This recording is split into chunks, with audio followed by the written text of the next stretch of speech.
Good afternoon. I'm Reem Ali, Vice President at the Health Policy Institute of Ohio. Thank you for joining the Strategic Action Plan on Aging Work Team Meeting, our second round of work team meetings focusing on strategies and target setting for population health, social connectedness, and preserving independence. Before we get started, we do have just a few housekeeping items. For now, everyone is in listen-only mode. We do want this to be an interactive meeting as we do with all of our meetings. So if you have a question, please type it into the question box. There will also be opportunities for discussion throughout this afternoon. During the discussion, raise your hand and we will unmute you. If you have muted yourself, you will need to unmute your audio. To participate, please make sure that you have entered your audio PIN, which is to the right side of your screen. And if you do need to log into the webinar first before you call in to get that PIN. The agenda and slides and strategy handouts and a recording of today's work team meeting will be posted on the Sapa advisory group page or advisory committee page. You can find this by going to hpio.net and clicking on groups. HPIO is facilitating development of the Sapa under contract with the Ohio Department of Aging. We are joined this afternoon by Carmen Clutter with the Elder Connections Division at the Department of Aging. You will also be hearing from my colleagues who you are now very familiar with, Zach Ree, our Director of Data and Management Analysis, and HPIO Health Policy Analyst Haley Aka and Carrie Almasy.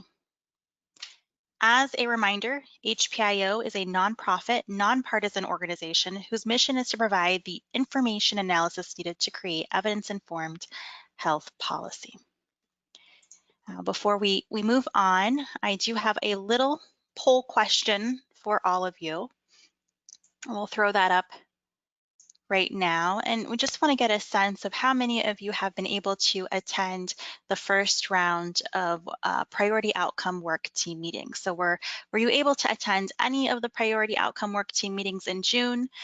There were two. One was population health, and one was preserving independence and social connectedness. Were you able to attend both of those work team meetings? Just one of those work team meetings? Did you not attend but listen to the webinar recordings? I know I've heard from several of you that you were able to listen to webinar recordings if you were not in attendance at those meetings, or have you not been able to attend any of those at all? Just give us a sense of how much you already know about our next steps and what has happened so far.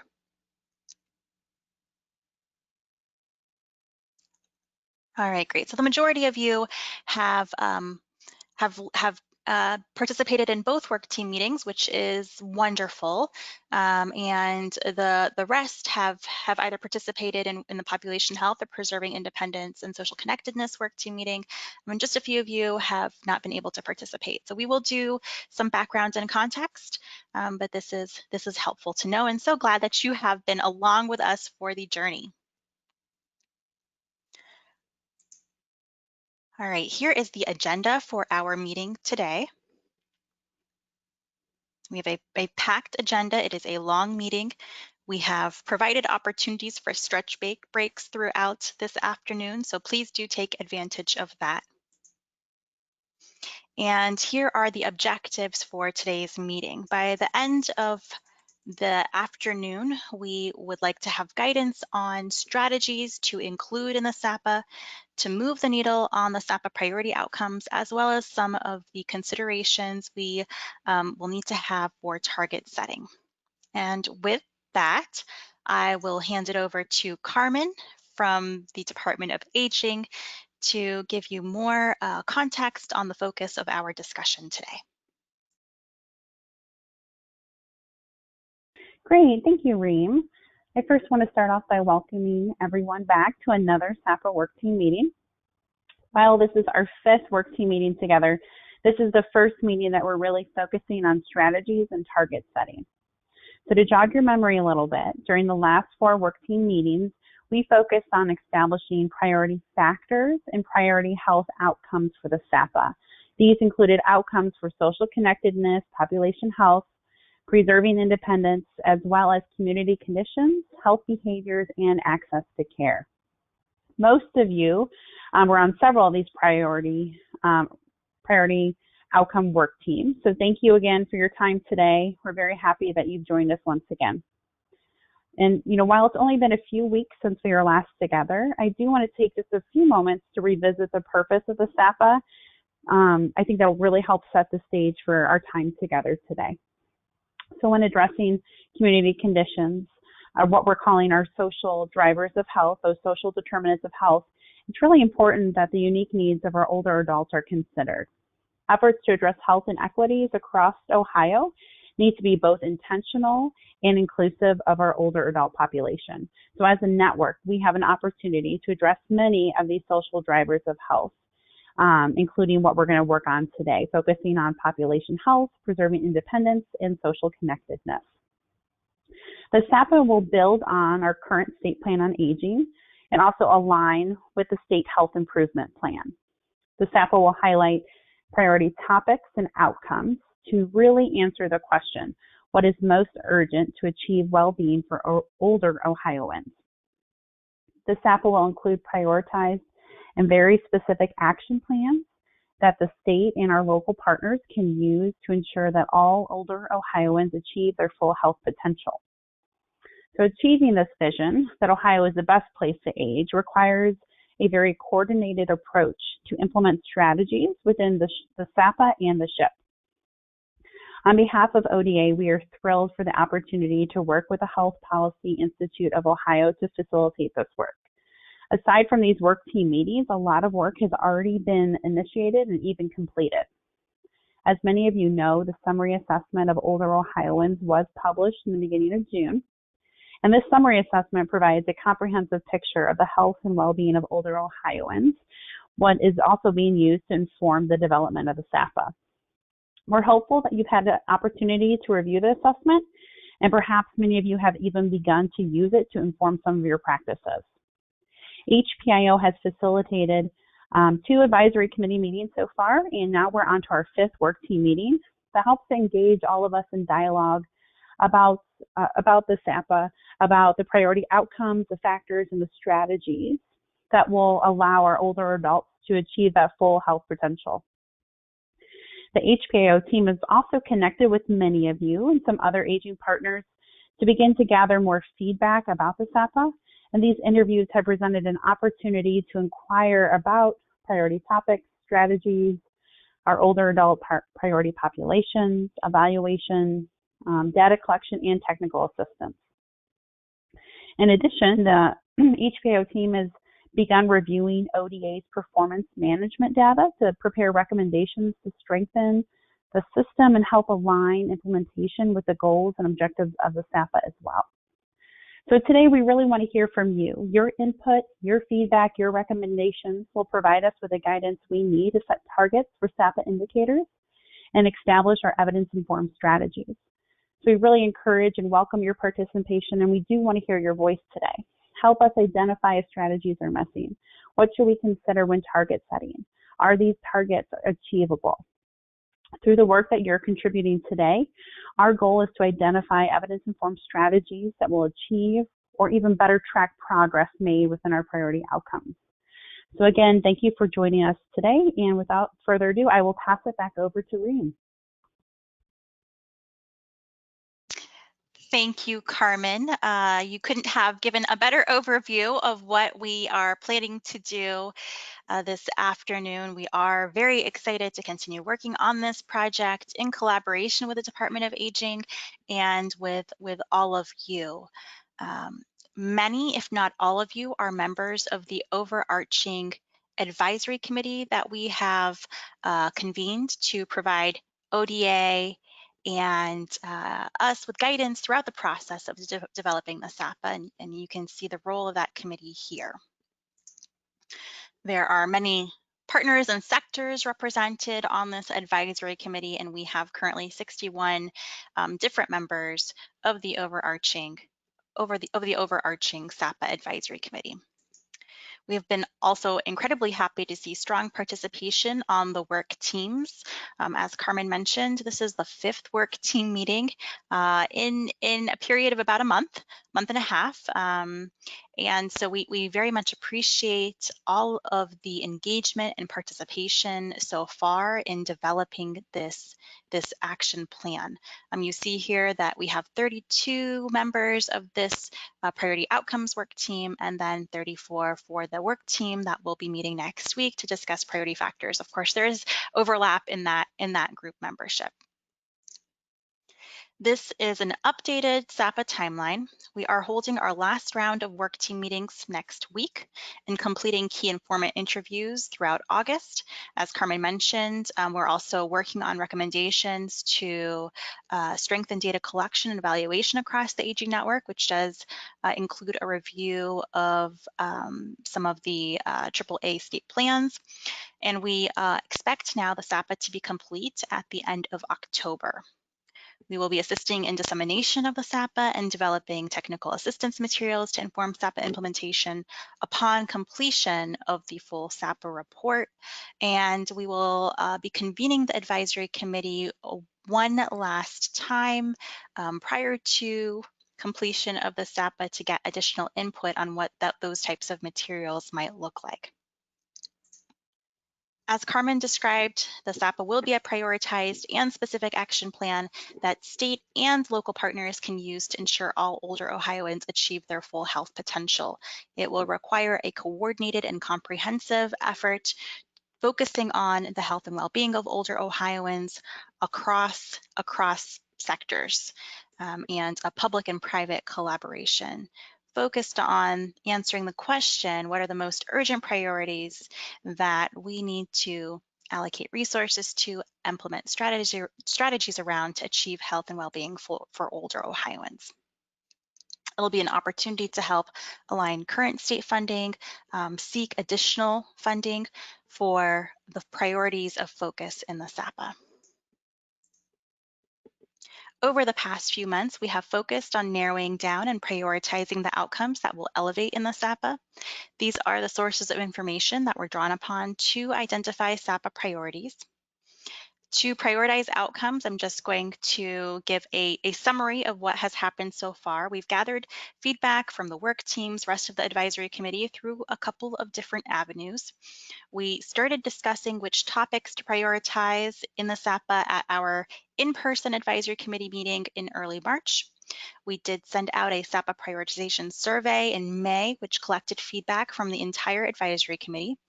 And then, as many of you know, throughout June, we had work team meetings to further refine and gather additional input on what should be prioritized in the Sapa. As a reminder, this is the criteria we used to guide this prioritization process. And then here is the conceptual framework that guides the Sapa and has been updated to reflect the outcomes that you have provided guidance on prioritizing. Give you an update of where everything has landed. For social connectedness, the focus is on social isolation and volunteerism. For population health, the prioritized outcomes are depression, cognitive difficulty, and hypertension. And for preserving independence, we have chronic pain management and falls. We'll be spending our time today talking about strategies to improve these outcomes and target setting considerations for these outcomes. And then these are the outcomes that have been prioritized across the priority factors, which will be the focus of our meeting next week. Give you a second to review.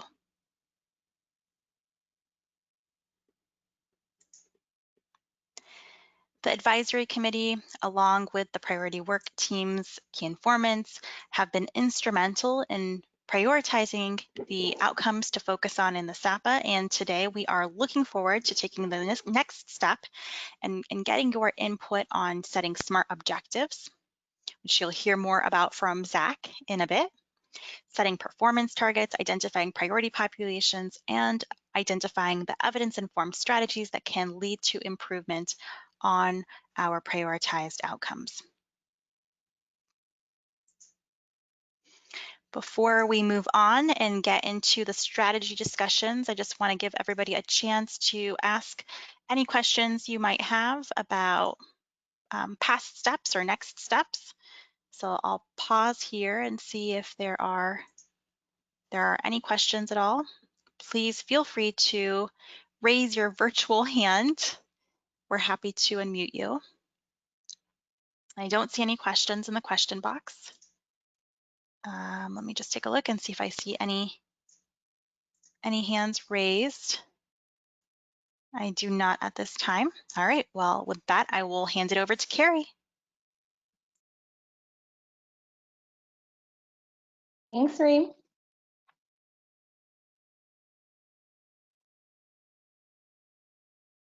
Hi, everyone. This is Carrie Almasy, and I'm going to walk you through the strategy selection process. Strategies are policies, programs, or services that will create impact for the priorities outlined in the SAPA. All strategies must be evidence-informed, meaning that there is either rigorous research evidence showing that the strategy has achieved positive outcomes relevant to the SAPA, or there's information provided by subject matter experts that the approach is promising. If well implemented, these strategies are likely to improve Ohio's performance on SAPA objectives. In addition to implementation by state agencies, SAPA strategies will be implemented as part of community health improvement efforts led by AAAs, local health departments, ADAM-H boards, healthcare providers, and other community-based partners. The strategies that we review today are not focused on any one organization, but will require collaboration from a number of partners to achieve success. We used 5 primary sources to identify evidence-informed strategies. Depending on the outcome, we occasionally pulled from another source. We'll note when that is the case. So the first source is What Works for Health, which is an evidence registry from the University of Wisconsin Population Health Institute and the Robert Wood Johnson Foundation. We included strategies that were rated as scientifically supported or had some evidence. In some cases, we also included expert opinions. Those are noted on the handouts, and we will let you know when that is the case. Our next source is Community Guide, which is a registry of systematic reviews from the CDC. We included their recommended strategies. Then we have strategies from the National Council on Aging. You are likely familiar with many of these evidence-based programs approved for Older Americans Act Title III funding.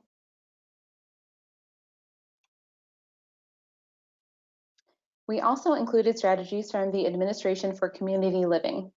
These are evidence-based programs and practices that address older adult health and wellness, long-term services and supports, and caregiver and family support. Finally, we included strategies from the U.S. Preventive Services Task Force. This is a registry of systematic reviews from the Agency for Healthcare Research and Quality.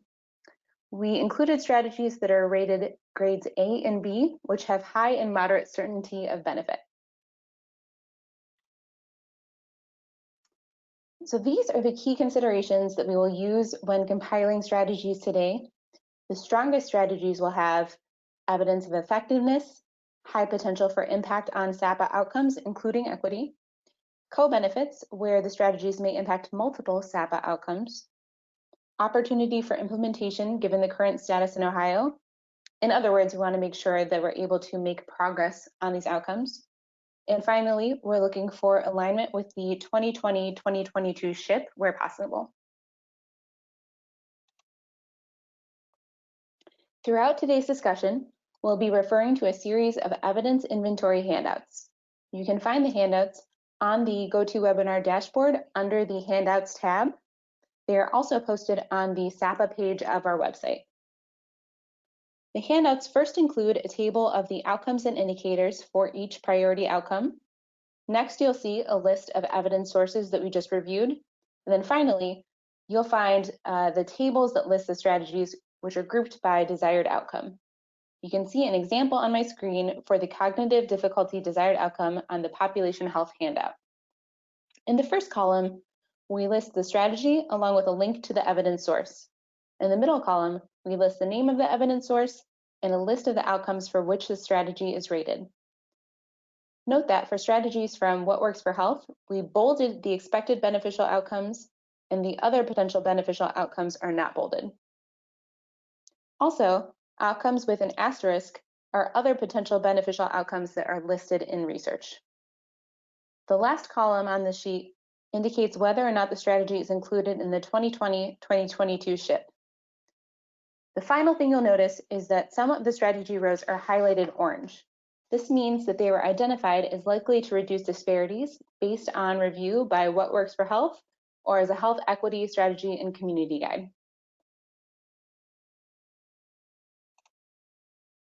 I know that was a lot. So are there any questions before we dive into our conversation about these strategies?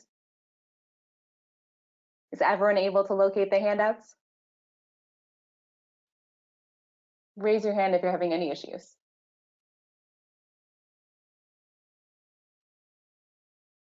All right, I don't see any hands, so I will pass it back to Reem, who's going to lead the discussion for population health strategies. Thanks, Carrie. If you are having any trouble in locating the handouts, please do let us know. You can just type into the question box or raise your hand, and we'll try to assist you to make sure that you can get to those. We will be referring to them, and so starting off with population health. Carrie, thanks so much for setting up the strategies discussion. What we're going to do now is we'd like to get guidance on what evidence-based strategies can move the needle on the population health outcomes that you see here. So cognitive difficulty, depression, and hypertension. At this time, we'd like you to review the population health strategies handout. Again, you can find it under Handouts in this GoToMeeting dashboard, or you can also pull it up by going to our Sapa groups page at hpio.net. I am going to give you a few minutes to review the handout. You'll note that there are evidence-based strategies listed under each of the prioritized outcomes for population health. So there's a section specific to cognitive difficulty, a section specific to depression, and a section specific to hypertension. As you review, please keep this discussion question in mind. What we're looking for right now is what evidence-informed strategies are missing from this list. We did a search of the evidence registries that Carrie mentioned, but would like to get your feedback on whether there are any specific strategies we are missing that we can now add to this list. I also want to make sure that you're aware that you will have an additional opportunity to provide feedback on these. So what we're going to be doing is taking in your feedback on these strategy lists today. We'll incorporate changes and then send this back out to you for additional feedback. While you are reviewing, I'm going to go ahead and pull up the handout, or I should say Alana is going to pull up the handout on our end. So please do not be alarmed by any silence. We want to give you the opportunity to review these handouts. Again, just to walk you through what you're going to be looking at, we're going to start with the table 1 here, focused on cognitive difficulty. Each of these blue strategy wording have a hyperlink attached to them. So if you would like to get additional information about what these strategies include, you can do that by clicking on the hyperlink on your handout. And with that, I will give you just a few minutes to review. We're going to be covering tables 1 and go down 2, focused on depression, and then table 3, focused on hypertension. And the feedback that we'd love to hear from you is, are there evidence-based strategies that we have not included that come to mind that we are missing from these handouts? So I'll give you a few minutes. Again, don't be alarmed by the silence, and we'll regroup in just a bit.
I'll give you just one more minute.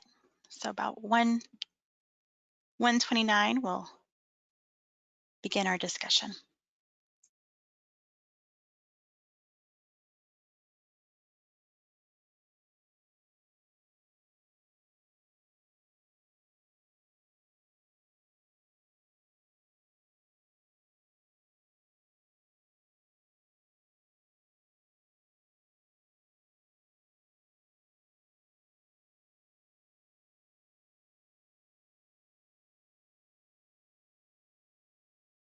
All right. I hope you've had a chance to review. We did have this posted yesterday as well. So hopefully you've had a chance to review maybe even before our meeting webinar today.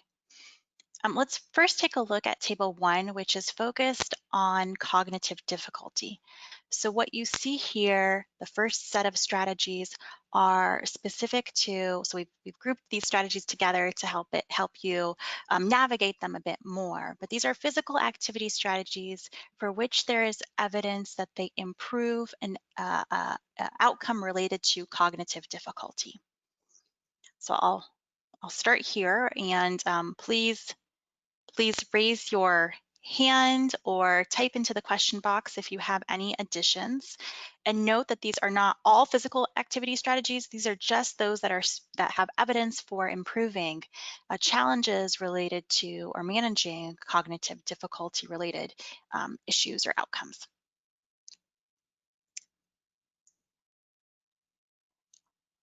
All right, I don't see any hands or questions so far on that. Our next grouping of strategies specific again to cognitive difficulty are community-based social supports. Includes things like community gardens. Oh, I do see a hand. all right. I just wanted to let you know, if you don't mind. I think it's Orion. I'm going to unmute you, and you're welcome to speak. So just a sort of a process question here. You have the list of different evidence-based models that things could be included. As a practical matter, how would those be sort of incorporated into a plan? Would that become a short list of approved items to the exclusion of some other things? Would there be some evidence model that you would try to attach to that? Make sure I understand what's the impact of my selecting or recommending in that space? Sure, I can begin, and then maybe Carmen, you can jump in with additional information. But the purpose of the SAPA is to really align initiatives and efforts around a specific set of priority outcomes, and then provide a menu of strategies that are evidence-based to achieve improvement on those outcomes. And so the extent to which there can be alignment in strategies that are being implemented at the state level, at the local level, to achieve improvement on those specific outcomes, that is the overall purpose of the SAPA. What that means for those that are doing this work is that increasing alignment to strategies that are going to be identified in the SAPA would be beneficial to then achieving the overall goals of the SAPA. That may include state funding that is specific to these purposes, but may also include looking for other sources of funding to implement these strategies. Carmen, if there's anything that you wanted to add to that as kind of a more process or practical matter with regards to SAPA. No, Reem, I think you covered it pretty well. So really just trying to identify, again, targets that we can all kind of focus on to move to those outcome measures. All right. All right, we do have another hand up, Reem. Yep. Oh, Emily, your hand was up. If you still want to speak, put it back up and I will unmute you. Let me, you have to unmute yourself too, okay? And I'll be able to hear you. Okay, I think I'm unmuted. Yep, we can hear you. Great. So I asked a question in the chat, but I'll ask it out loud as well. I was just curious if any of these physical activity if there's any evidence-based physical activity strategies, given our current situation in the world and the likelihood that it's not going to change in the next few months. Are there strategies that can be used, done, through Zoom or whatever other options are available to folks? Thanks, Emily.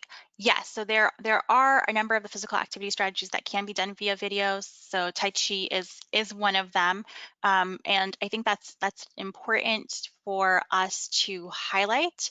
So if there is a way that we can include that in the description of, like a short little description can be implemented via remote, some sort of remote medium, then we will do that, particularly given COVID-19 implications. I think that's important. So thanks for bringing that up. All right. There was one more hand from Bob. Bob, you took your hand down. If you still want to speak, please put it up and I will unmute you. If not, we will. All right. There we go. We can hear you, Bob. Thanks. It's a little confusing because it sort of says take your hand up, down, so I couldn't tell if my hand was up or down. But anyway, It's okay. I saw you.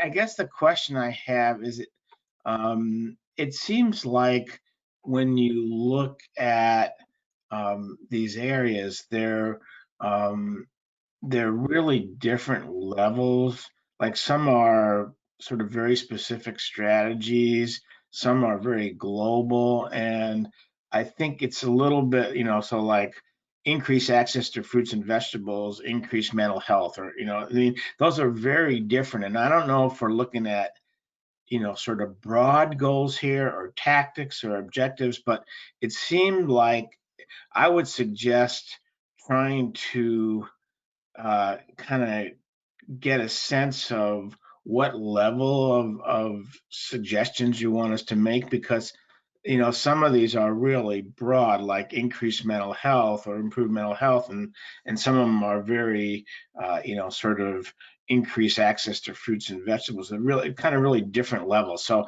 I'm just having a little trouble figuring out what levels are ideal and what we're really looking for. And so, I mean, it would help me to hear a little bit more about what you're thinking about these. Thanks, Bob. Yes, so you are very right in that the levels of the evidence-based strategies or evidence-informed strategies are different. A lot of the strategies that come from What Works for Health are much broader. So for example, activity programs for older adults encompasses specific programs like Tai Chi and other physical activity programs. Whereas then as you get down, you can see that those are also listed as specific programs. What will happen as next steps, kind of once we compile a comprehensive inventory of evidence-based strategies, kind of looking across levels, there will be a grouping of those strategies. So maybe we might group, for example, community-based activity programs together, including, and then list out those specific physical activity programs that have been identified as evidence-informed to improve cognitive difficulty outcomes. So there'll be different groupings that we're going to try to group at a higher level and then provide more specific examples of what that looks like. But at this point, we are open to and welcome kind of any level of evidence-informed strategy, just to build that comprehensive list. And then as a next step to that, when we provide these handouts back out to you for further feedback, we will be asking questions about the specificity groupings. So Reem, I hope that answers your question. Go ahead, Haley. Yeah, Bob, I just want to make sure that we're understanding your question. So you mentioned improved mental health outcomes and fruits and vegetables. Are you thinking about that middle column that we're seeing here on the screen with all the bullet points? Yes. Is that what you're focused on? Okay. So okay. those outcomes are all of the outcomes that strategy would impact. So what we want to do with this list is add anything that would impact cognitive difficulty. And so you'll see in that middle column, there is a bullet related to cognitive decline or cognitive function, and we're just showing our work. Like those are the outcomes that if we implemented this strategy would get improved. We're not really worried about improving mental health right now in this set of strategies. So the feedback we're trying to gather is, are there other physical activity programs out there that would improve cognitive function or reduce cognitive decline? That's the only outcome we're thinking about right now.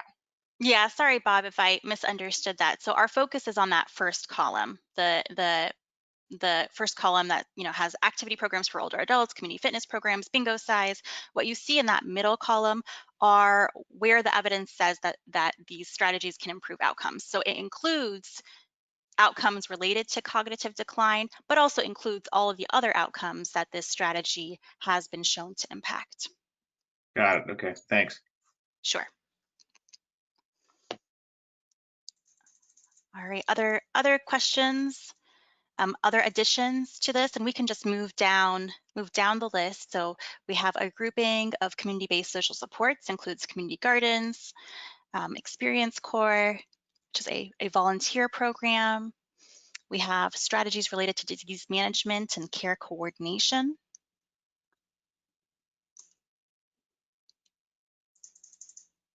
So again, feel free to type into the question box or raise your hand if you don't see a strategy that you know has an impact on cognitive difficulty or cognitive decline.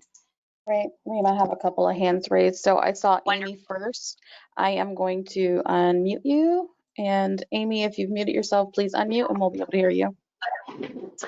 Hi, so I'm looking at the strategies here, and one of the things I think might be missing is doing the work to ensure people are being screened appropriately for cognitive decline, so they can be referred to some of these organizations and resources, and I think that's one of the missing links. Now, I do realize that if we're looking at the U.S. Preventative Task Force, at this point, I believe they still have a rating of I for cognitive screening. Yes. But I do believe, as we're looking at as this priority, I think making sure that people have some type of recognition by their clinician that they do have cognitive decline is really a key piece here. Thanks, Amy, and it's great that you brought that up because it is something that once we put this together, I actually went back to check USPTSF just to make sure that we didn't inadvertently miss screening. But you're right, it is rated as I. Definitely understand though the point that it makes sense to maybe include this because it is a connector to these other programs. So we will definitely take that into consideration in adding to this list. All right, I've got one more hand up, Reem, from Doug. Doug, I am going to unmute you. Please unmute yourself and we'll be able to hear you. Well, I was looking at this list and you scroll down pretty quickly. I didn't see anything in there that talked about PACE at all. And I didn't see anything in there that talked about just regular senior centers. And they have an impact upon, have been shown to have an impact upon mental health, particularly, and Alzheimer's disease. Secondarily. Okay, so you said senior centers and PACE have evidence of improving cognitive difficulty, Alzheimer's. Particularly PACE. Okay. It's an adult daycare program started in on-lap in San Francisco back in the late 60s, early 70s. And almost every state in the union funds PACE sites today. Right. Yeah, we are familiar with the PACE program.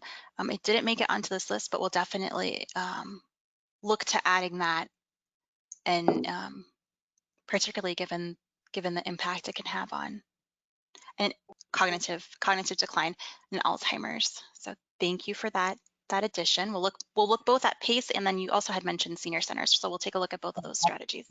And I don't know if there's ever been any, and Bob would know this better than me. I'm sure there's been studies on senior centers nationwide over time, but anybody not anybody, most people, at least in my part of the business, believe that senior centers tend to be the focal point for senior activities in a community.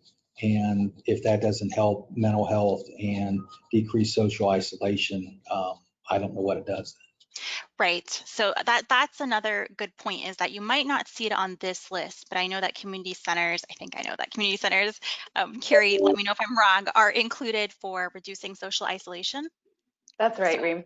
Right. So again, our focus here is on cognitive decline. You may not see a strategy here that is included on one of the other strategy handouts, because there is evidence that it does improve those outcomes. So for example, I know community centers is on the strategy handout for social isolation, but don't be too worried if you don't see a strategy. It may appear somewhere else if you know that it impacts one of the other priority outcomes that we're focusing on in the SAPA. But thank you for bringing both of those strategies up. We'll definitely look into them for cognitive decline as well. And I don't mean, oh, I think I lost my power. You should have it back, Reem. Okay.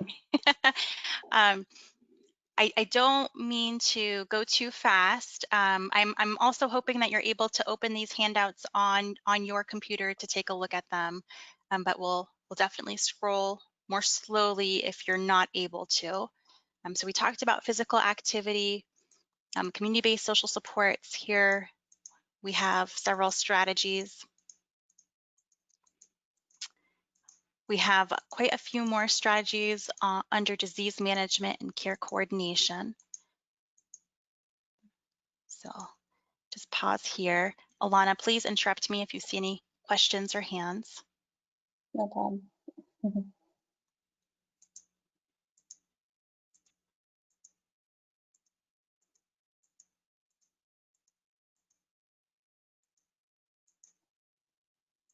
Right.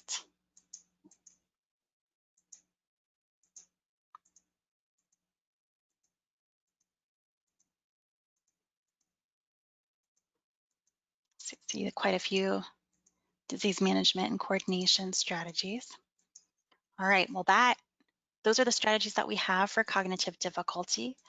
I will move on to depression, unless I see any other hands. And if you think of something, please feel free to type it into the question box or raise your hand. I see a few comments already. So I know, Emily, you provided a resource, so thank you for that.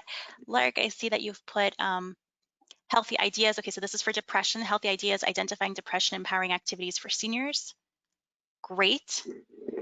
We'll definitely look at that as well. So that's focused on improving depression outcomes in older adults. Again, you'll see physical activity is really a theme across these strategy handouts. There are a lot of physical activity strategies that impact cognitive decline, impact depression, and impact other priority outcomes. So again, you'll see these are the physical activity strategies that have evidence for impacting or improving depression or improving mental health more broadly. We also have home and community-based supports.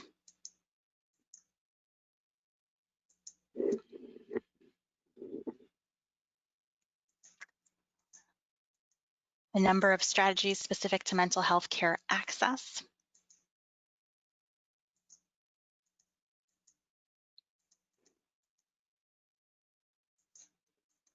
And again, if you need more information on a strategy, you can click on that hyperlink. It'll take you to the strategy source.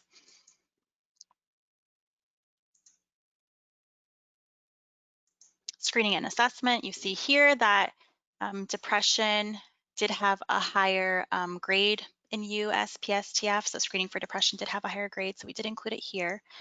Definitely circle back to including it for cognitive decline as well.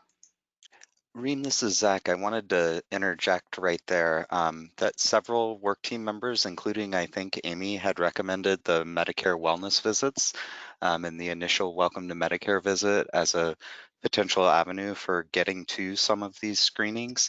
And so we could certainly update that screening for depression in adults, such as through Medicare wellness visits as a way to kind of bring that in. Thanks, Zach.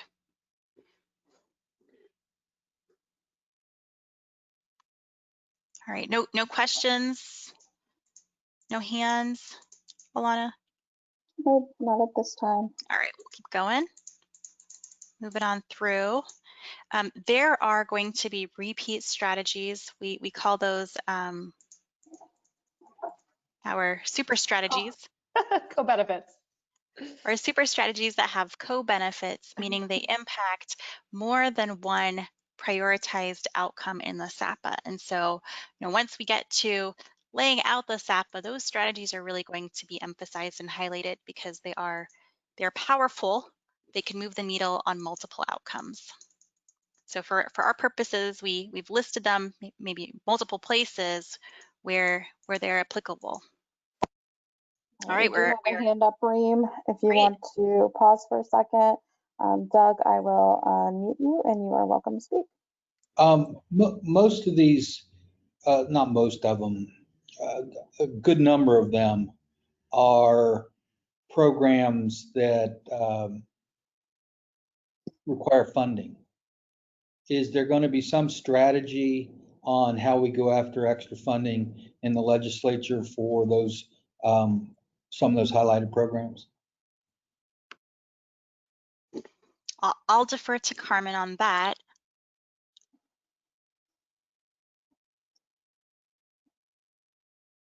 Sorry, I had to get off mute. We are considering that, I think, when we look at these strategies and how we develop the SAPA and the framework. So it is on the top of our radar that some of these strategies will require current funding, whether that's through some of our Older Americans Act funds or through some of state funds. We haven't necessarily identified how much or what funding streams yet. But that will be a part of the discussion once we, kind of see how it's kind of panning out and what your all advice is and how the strategies are shaping and target setting being done. That will be a part of that conversation of funds that are needed to kind of implement action, really. And it will be a new fund strategy rather than an existing fund strategy? That I don't necessarily have the answer to. Because I will tell you from practical experience that the 3B monies are used for evidence-based. No, 3D are used for evidence-based, and most of those Correct. monies are used up.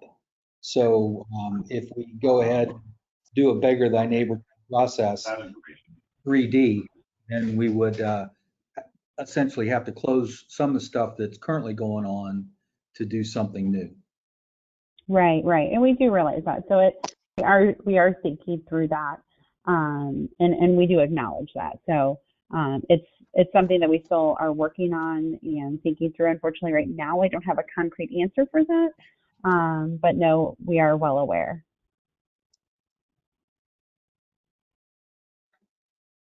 Thanks, Carmen. All right. We'll continue through hypertension. These are going to be a lot of very healthcare specific strategies. Of course, there are priority factor outcomes that focus on community conditions, health behaviors, access, and so there will be strategies related to all of those once we have that discussion next week. So you see treatment adherence.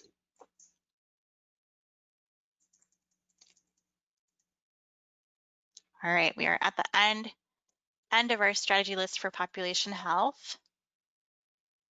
Any additional strategies we should consider adding?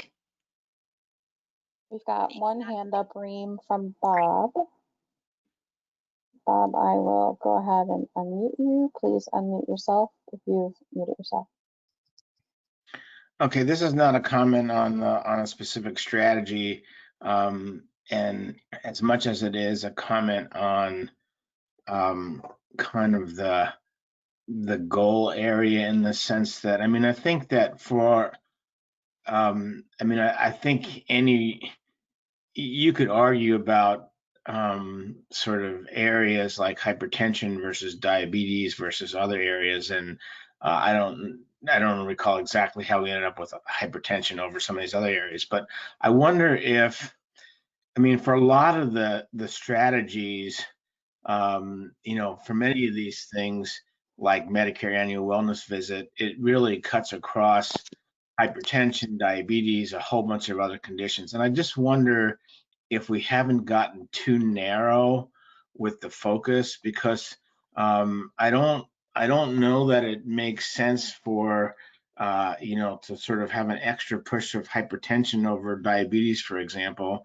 and particularly when a lot of the goals or a lot of the strategies are the same. And so I just wonder if we haven't gotten too narrow with the focus, because if the focus is really on population health, there's so many of these strategies that cut across, and it seems like getting so narrow.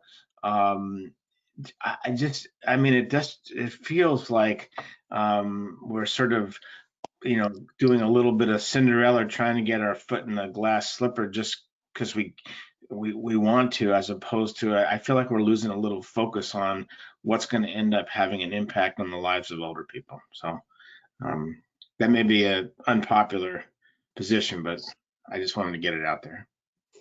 Thanks, Bob. I think we've heard that concern and talked about the need to track progress on outcomes. So right now there is there's a lot that could be tracked, right? We could focus on diabetes, could focus on heart disease, could focus on many different things. And so bringing focus to specific outcomes helps to ensure that there is progress to improve those outcomes.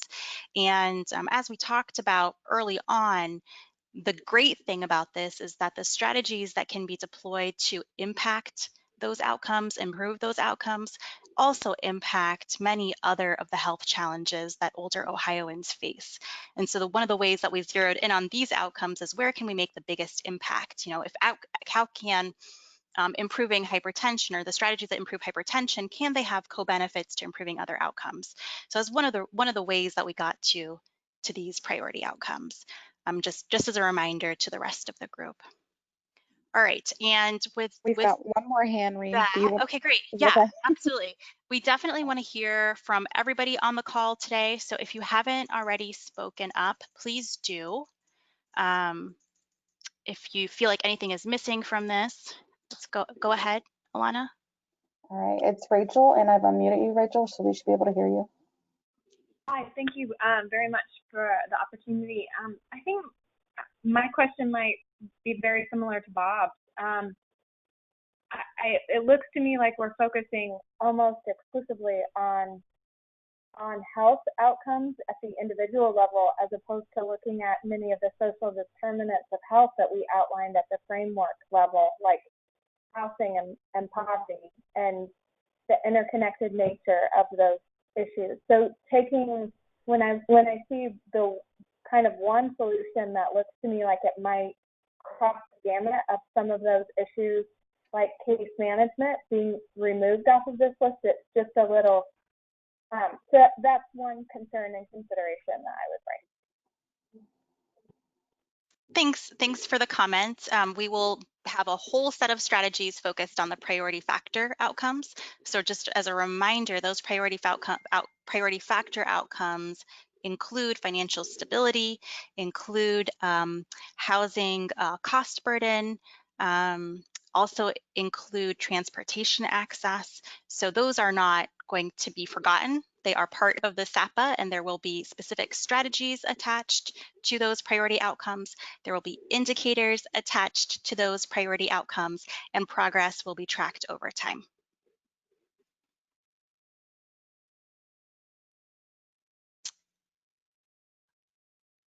Okay, I know it's difficult. We're doing pieces of the SAPA, so this is not the full SAPA. Right now, the topic of focus is on population health, so this handout is focused on population health. There are also handouts that are focused on social connectedness, so social isolation, volunteerism. There are handouts focused on preserving independence, so that's falls and chronic pain management.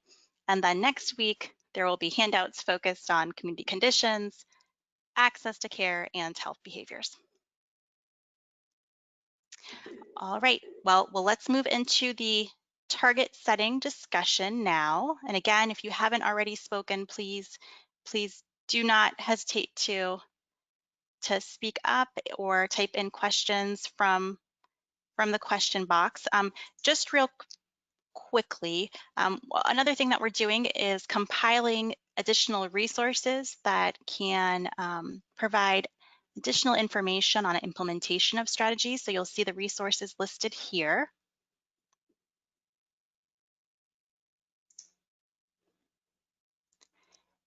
Oh, I did not mean to click on that. I meant to forward the slides, Alana.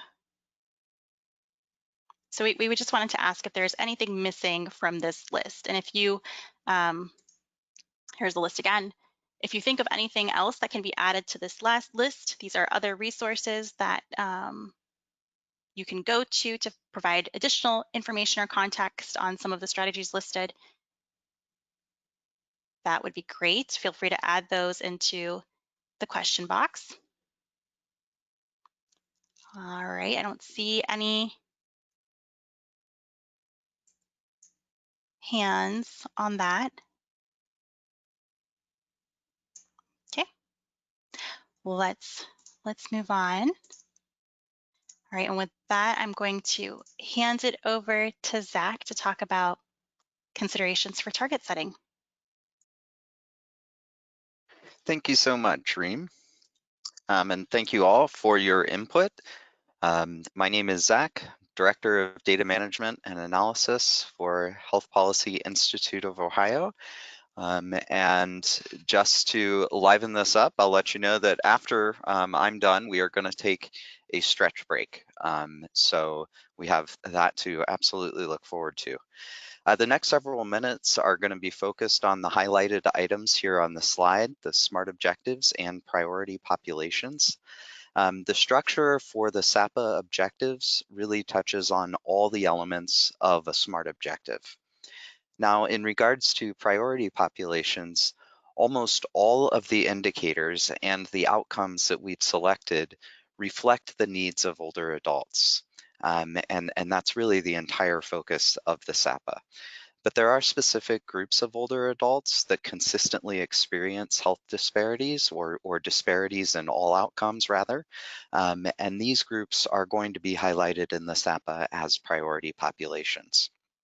Those are those groups with worse outcomes based on data for the indicator that we've selected, or they're groups that are identified by stakeholders, including you all, the key informants that we're talking to, ODA staff, as well as other state agency staff.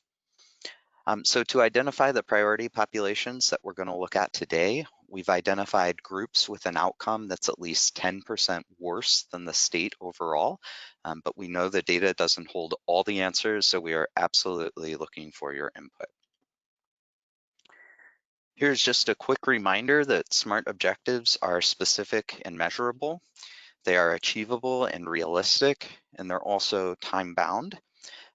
For the SHIP, for the State Health Improvement Plan, we also tried to set goals that were aspirational, so as to move us beyond the status quo. And here is an example of a SMART objective from the SHIP for heart disease and diabetes. We had rolled those two specific chronic conditions into an objective, and here we have the hypertension indicator. Taken together, all of the elements of this objective give the details that the state needs to track progress toward achieving the desired outcome. Today, we're going to be asking for input on whether targets should be more achievable or realistic, and we'll also be asking for general considerations, such as how like the performance on an indicator might be impacted by our current environment in COVID-19.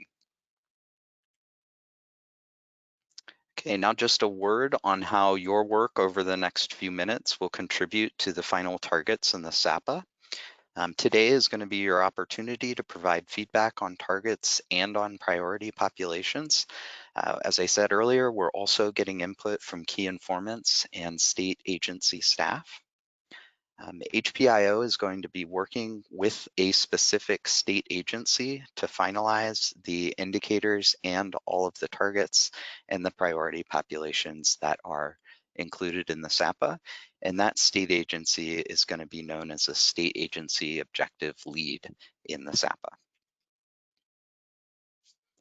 All right, so while my colleague Alana is pulling up data for all of the indicators selected for these outcomes, I'll just remind you that our outcomes were reduced cognitive difficulty, reduced depression, and reduced hypertension. All right, so here are all of those elements of a SMART objective laid out together. Here we have our indicator and our source. Short, middle, and long-term target information will go here. And then priority populations, again, those priority populations based on the data are listed here. So let's just take a quick look at our first indicator here on cognitive difficulty. The indicator is from the Behavioral Risk Factor Surveillance System, which defines cognitive difficulty as a percentage of adults ages 65 or older who have serious difficulty remembering, concentrating, or making decisions because of a physical, mental, or emotional condition. Prevalence of cognitive difficulty is about 10% among adults ages 65 and older. And the groups with an outcome at least 10% worse than the state overall are people who are Black, non-Hispanic, people with low incomes, and people with less than a high school education. Now again, these priority populations are based only on available data. And we know that not all groups that face disparities are reflected in the available data. So we have a discussion question to gather your input on additional priority populations to include. However, because we won't have baseline data, setting targets for these groups and tracking progress won't be possible. Now we'll move on to, excuse me, scrolling a little faster than I expected. We'll go on to our next objective around depression. Depression is defined as, again, the indicator comes from Burfus. Depression is defined as 14 or more days with poor mental health in the past 30 days. Rather, that's the indicator from Burfus that we've selected for depression. The State Health Improvement Plan included two indicators from the National Survey on Drug Use and Health that were very similar, and they measured major depressive episode, which is defined much in the same way as Burfus defines it. This means that for the SAPA, we could benchmark those targets to the SHIP. So for example, the baseline data value for all adults in the SHIP was 7.9%, which is very similar to the 7.8% that we see here for older adults. So the SHIP target is to gradually decrease that indicator to 6.6% by 2028. So our SAPA target could be similar to that. The last objective we'll look at is around hypertension. Here we really would have perfect alignment with the SHIP, and that was information that we gave to you when we selected this outcome of reduced hypertension. Older adults were identified as a priority population for heart disease, for hypertension in the SHIP. And so targets for this objective could be the same as they were set for the SHIP. And just to give you a reference point, prevalence of hypertension was 60% in 2017 in the SHIP, and the goal was to bring that down to 57% by 2028. So now I'm going to close that data. and move on to our first discussion question here. And that is, what should the Ohio Department of Aging and the state agency objective leads consider in setting targets for short, mid, and long-term goals for all of these objectives? And to just give you an example of the kind of considerations that we're thinking about, really for each of these objectives, should our target be more achievable and realistic? Or for some of these objectives, should we set targets that are really pushing the boundaries of what we believe is possible? Again, kind of challenging that status quo. Other types of considerations might be potential headwinds, either known or sort of known unknowns, like COVID-19 or the weakening economy that we may be looking at. So I will ask Alana to pull the data back up so you have that as a reference point, but please raise your hands or type into the questions box.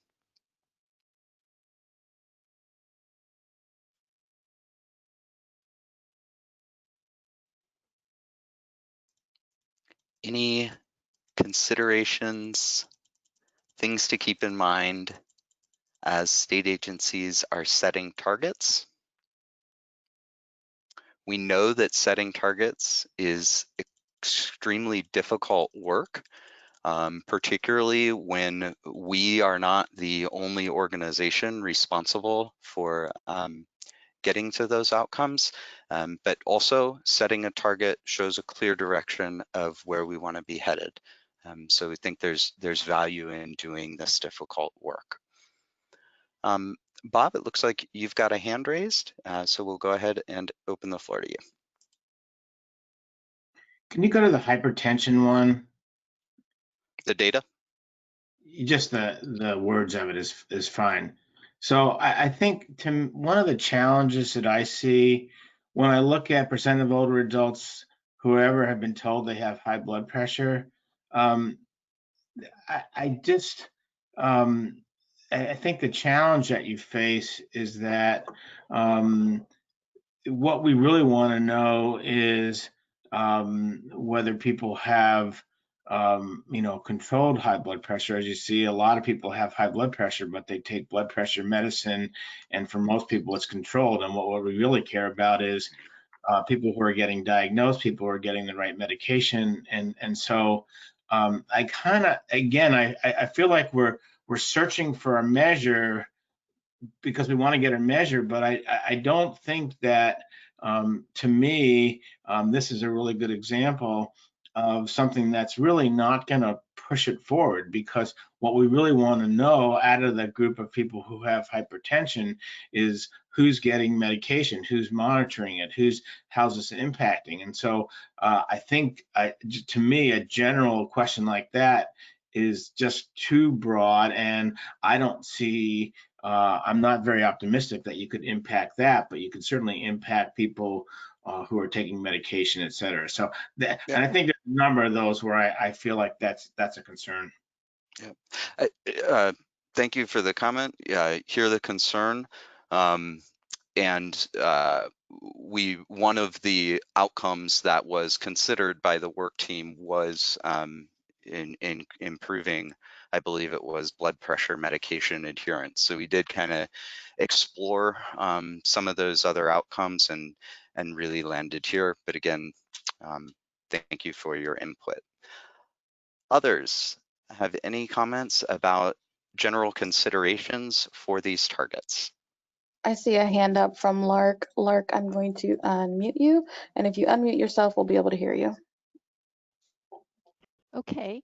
I was wondering, as I'm thinking about how we would set a target, that sometimes trend lines help you figure that out. I mean, a realistic target may be just stopping a downward spiral, and Okay.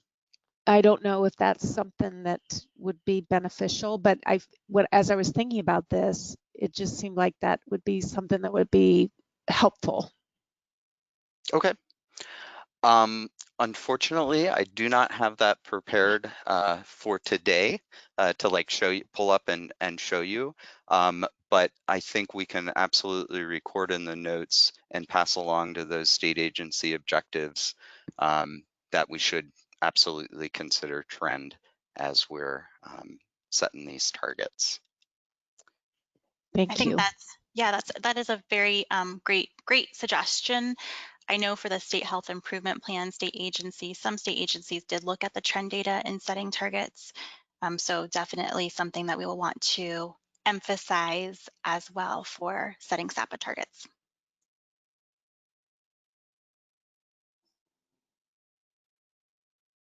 All right.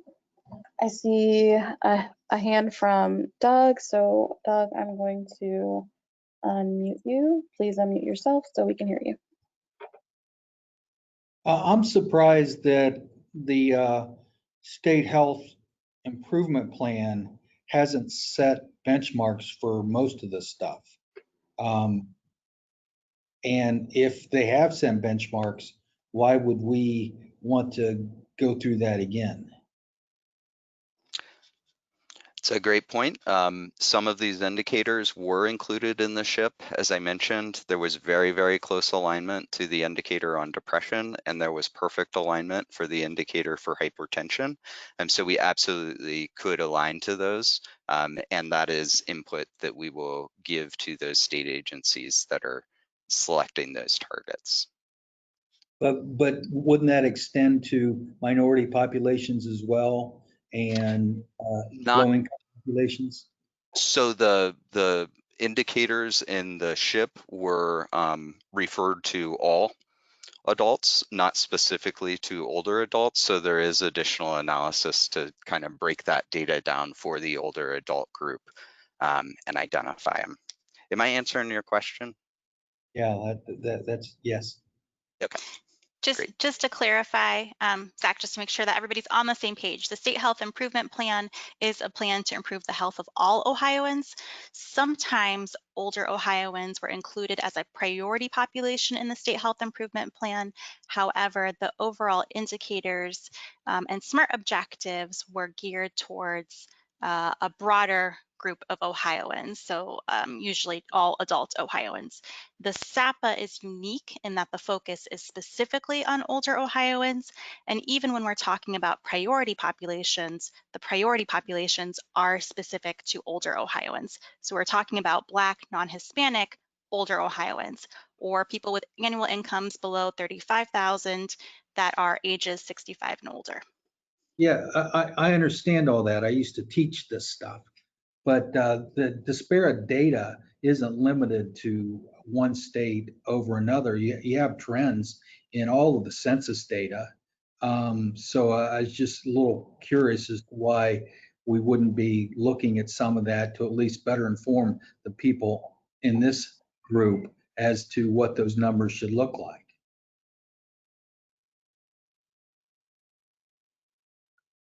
Great, thank you. All right, well, instead of switching back to the slides, I'm going to just move us on to our next discussion question, which is about additional priority populations that should be considered for these objectives. So again, we've looked at the indicators, which are here.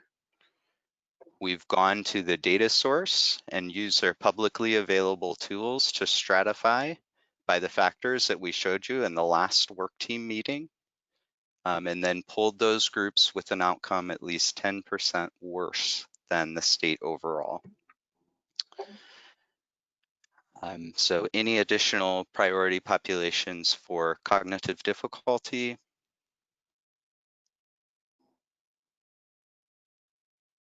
depression, or hypertension?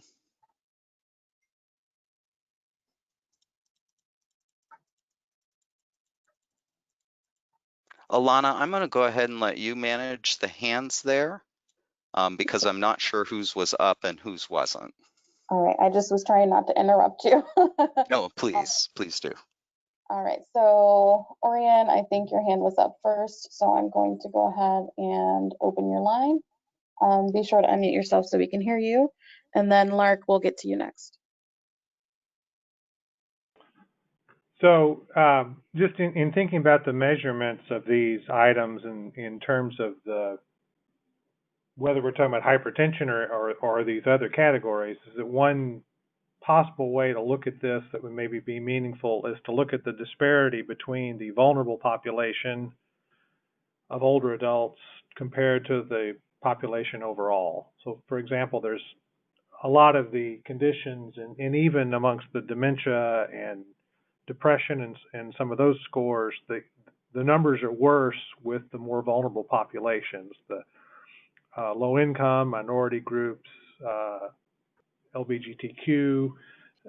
So as we're thinking about ways to track measurement and link to social determinants of health, one way to measure progress or improvement would be to see some relative improvement in those vulnerable populations relative to the population overall.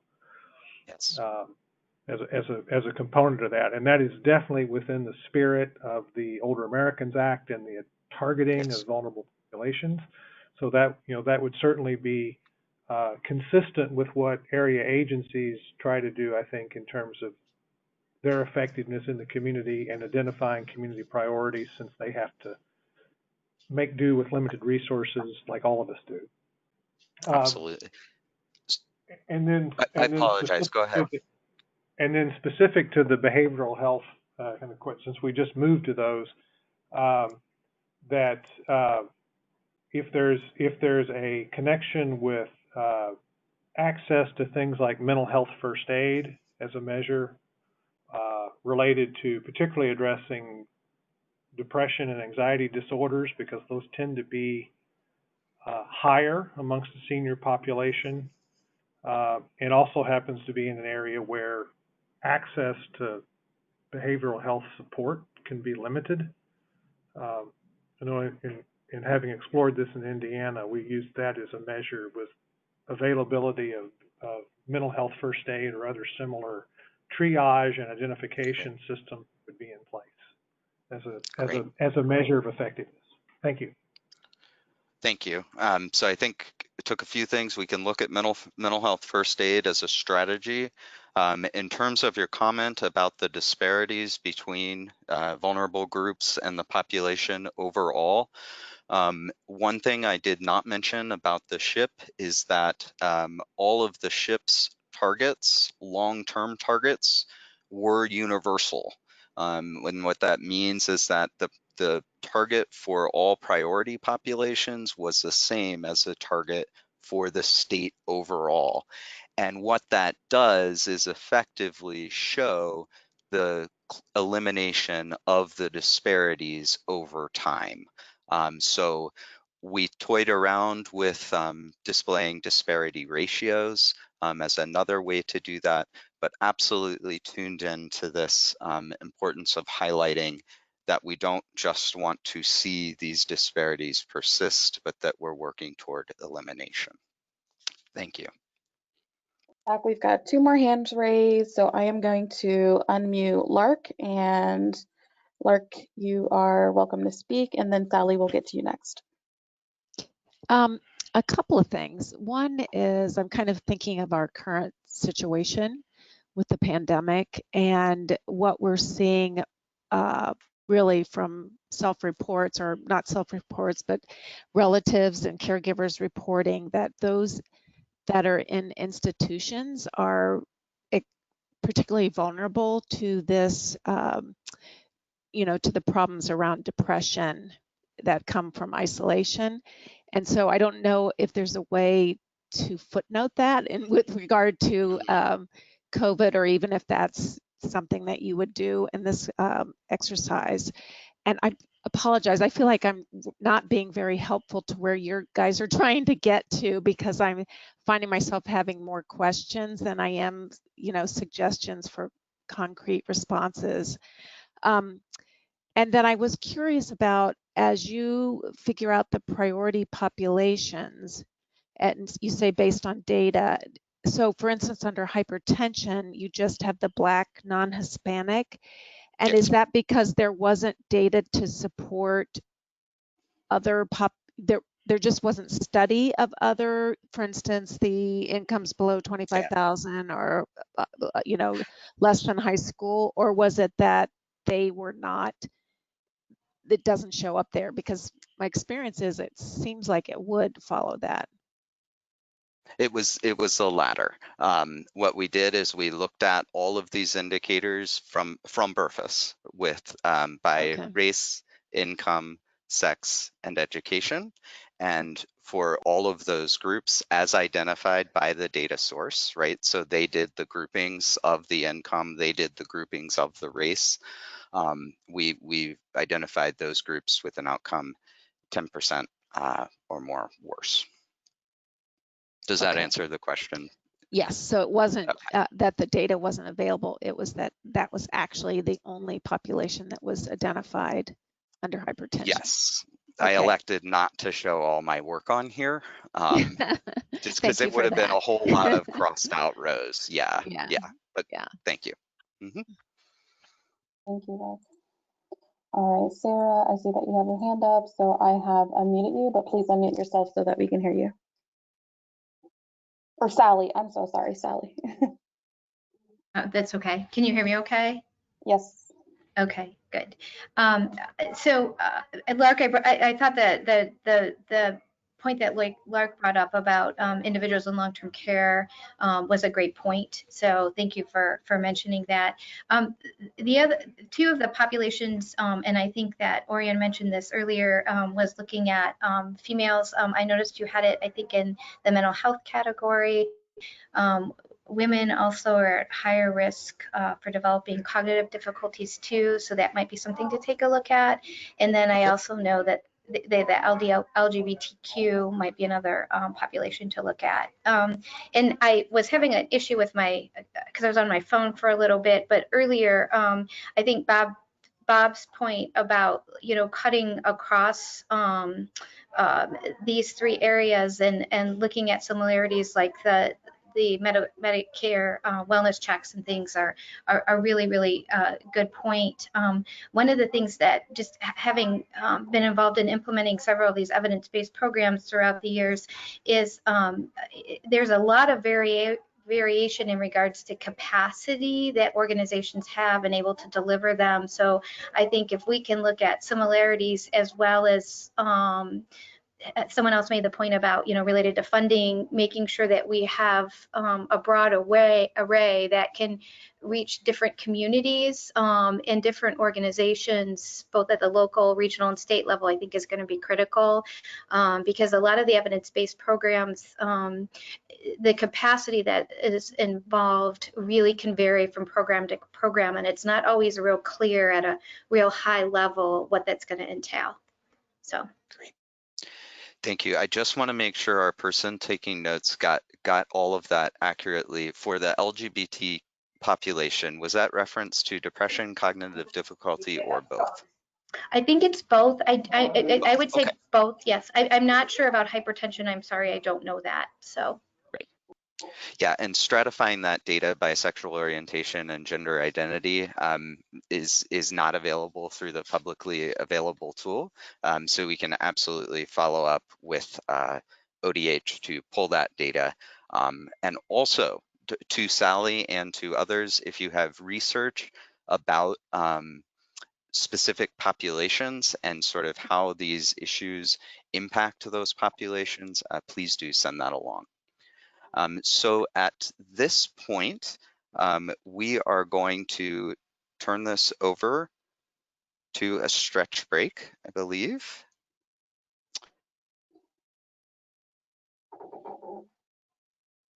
And yeah, so we'll go ahead and take about 5 minutes.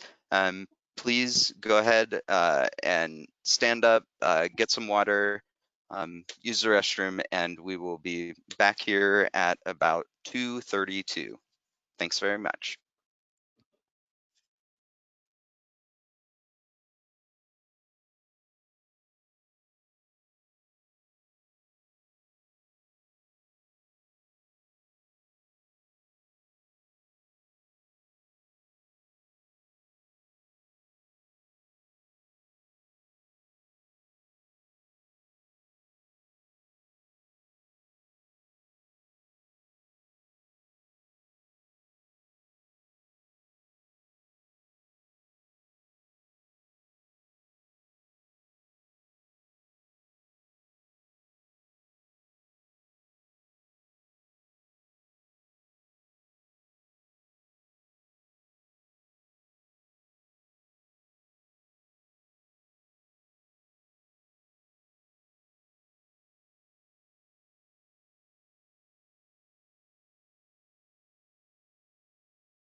All right, everyone, welcome back.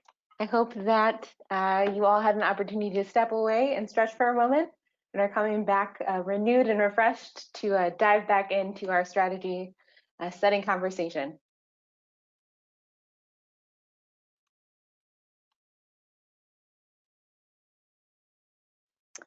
We'll start with a review of the evidence-informed strategies that we've identified for the social connectedness area.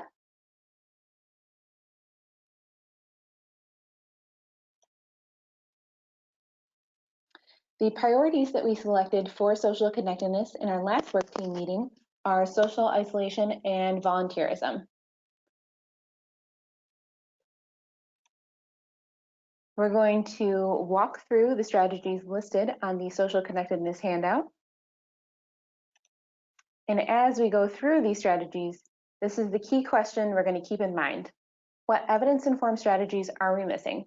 So if you haven't already, please pull up the handout for social connectedness on your end. And I'm going to ask Alana to pull it up on my screen now.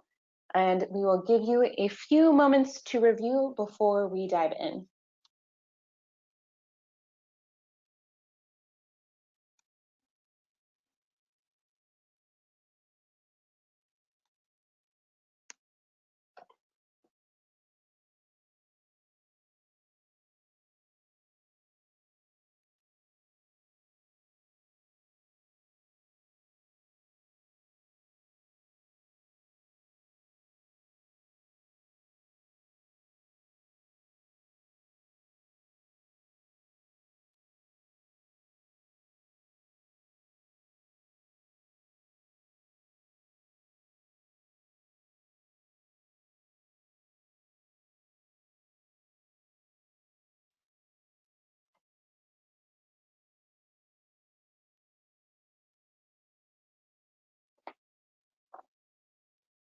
All right, to start off, we're going to scroll down past the indicators and our evidence sources to the first table,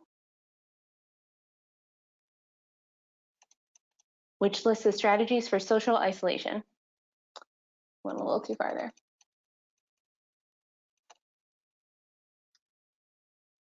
So we have the strategies for social isolation grouped into 3 different categories, the first of which is physical activity. These are the evidence-informed programs and policies that were found to reduce isolation. The first is a broader strategy from What Works for Health that was included in the latest SHIP. The 2nd through 4th strategies are specific activity programs that can be implemented to increase interaction, social engagement, and social connection. Do you see anything missing from the physical activity strategies for social isolation? Feel free to type in the question box or raise your hand.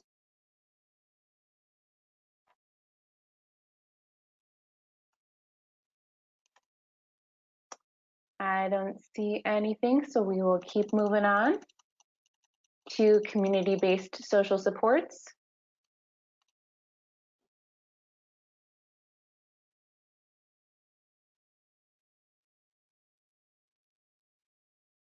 These are a group of strategies that are community-based social supports, including community engagement programs like community gardens, community centers. So some of the things that we heard about earlier related to senior centers might fit well in this section right here.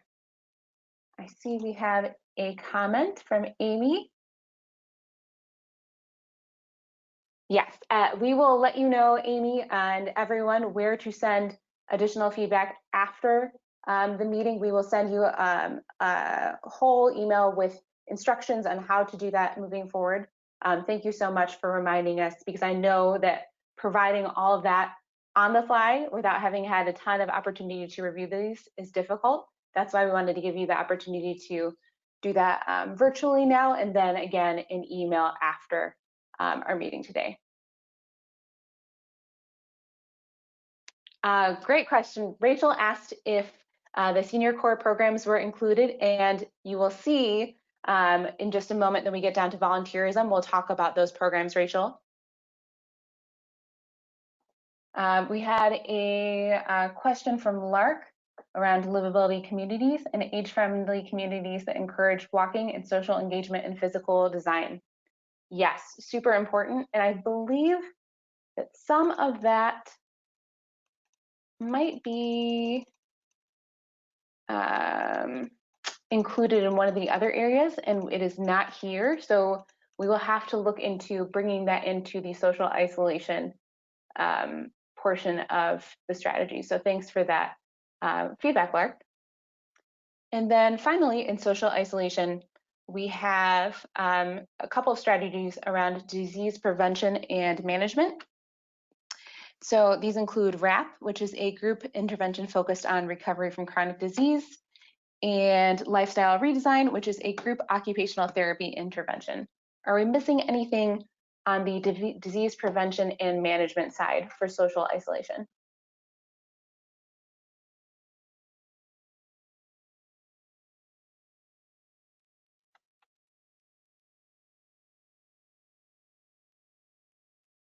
We had a question from Stephanie. What about the evidence-based programs? Stephanie, do you have any evidence-based programs particularly in mind that you'd like for us to make sure that we have included?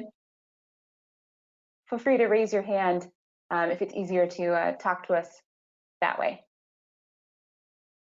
All right, Stephanie, I see that you raised your hand. Alana, can you unmute her? Yeah, my thinking around this, and particularly in the arena of social isolation, although it's broader than that, is the new approved telephone-based and virtual interventions for things like diabetes self-management, chronic disease self-management, and chronic pain self-management. In the past, those have not been available to address people in their own residential setting, but they are now. And they certainly have been demonstrated to have impact both in terms of primary and secondary prevention and tertiary management. Great. I think that makes a lot of sense. Thanks, Stephanie. Anything else before we move on that folks want to bring up with relation to social isolation?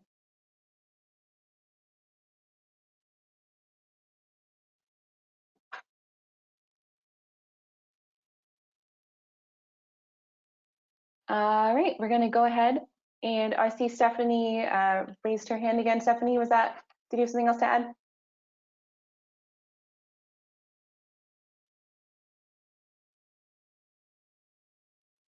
Social isolation and volunteerism is that we really need to work toward opportunities for people who are socially isolated to be volunteers, as well as to be the beneficiaries of programs and activities.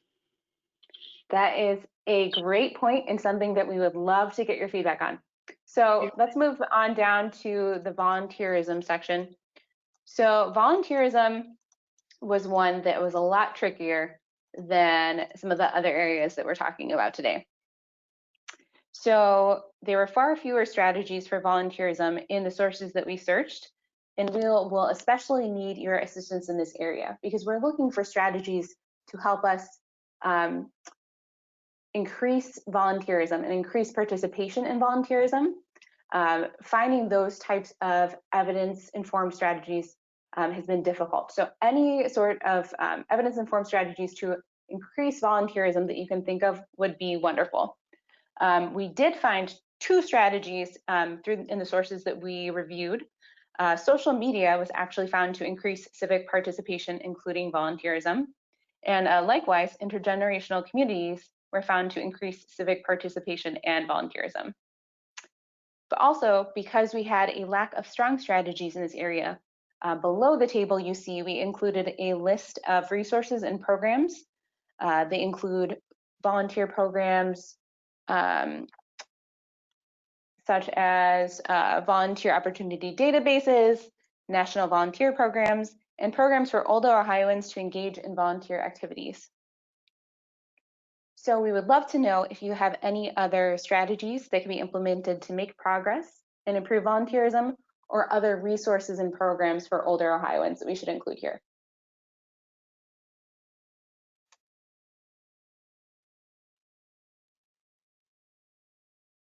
I see two hands. Alana, if you could go ahead and start unmuting folks.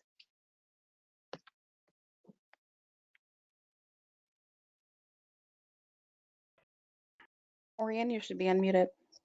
Okay, great. Thank you. Just thinking about some of those community programs, you have, for example, the RSVP, the Senior Corps programs that are active in Ohio that have sites. They have enrollment numbers, participation numbers, both in terms of older volunteers as well as numbers of people served by the folks that are in those programs. And so that would be something that goes a little more specific than just a listing of what the federal programs are. I think if we wanted to extend that, we could probably even incorporate participation in some of the other things like SCORE or other programs that are designed to encourage retirees to participate in the community. If one of your measures is just an indication of how many people participate or how many people are served or how many hours of service are given, that those are all pretty, I think, simple things to calculate. And they're existing numbers because the organizations that currently operate those track that information and report it back through their various sources. So, for example, we're a senior companion site, for example. So that would be, that would be something that would give you a little more detail for volunteering resources. Absolutely. Thanks for that, Orion. And Zach is going to talk in just a second when we're done with these strategies. He's going to walk through a similar exercise as he did for population health around the indicators for social isolation and volunteerism. So absolutely, that's a really great point. Yeah, I think I'll just respond to that now, if that's all right, Carrie. Go for it, Zach. And Orion, the indicator that we have is meant to be an indicator of statewide volunteer participation for adults 65 and older, and that's based on Corporation for National and Community Service data. The analysis is done by America's Health Rankings, so they're going into CNCS's data, doing a compilation and then coming up with an estimate for each state. While I'm not 1,000% on all of the sources of data that go into that CNCS data set, I have to imagine that those outputs that you were just going over there are included. So thank you for that point. And as Carrie mentioned, we'll kind of follow that conversation up in the next segment here. Thanks, Zach. And then Stephanie, I see that you have your hand raised as well. Yeah, one of the things I wanted to say, and it actually dovetails with Orion's suggestion, and that is a policy level approach to this would be to try to work to have a state partnership for those programs like senior grandparents and foster grandparents and RSVP and Experience Corps, where the federal funding was partnered with state funding, and that would allow a larger number of low-income volunteers to be able to participate and get that small stipend, but then that would not impair their eligibility for federal benefits. It would require policy interventions. It's not so much programmatic, but I think we should make sure that we're considering some of those as well. That's a great point. We absolutely want to consider any of those sort of policy levers that we can pull to make the strategies that we're talking about more successful. Great point. Thank you, Stephanie.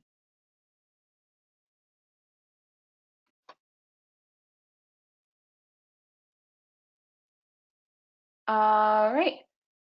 Any other thoughts on volunteerism or social isolation?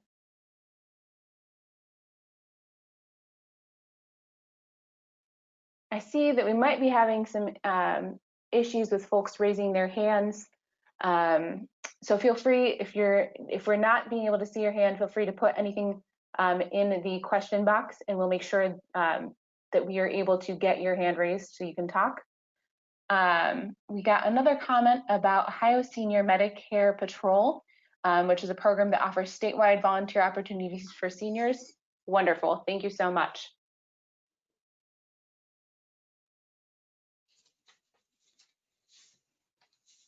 And then Stephanie also mentioned to make sure that we include telephone and virtual opportunities to volunteer. That is especially important in the current sort of environment that we are facing. Yep. and I would say probably one of the more challenging things to do virtually. All right, not seeing any other questions or comments.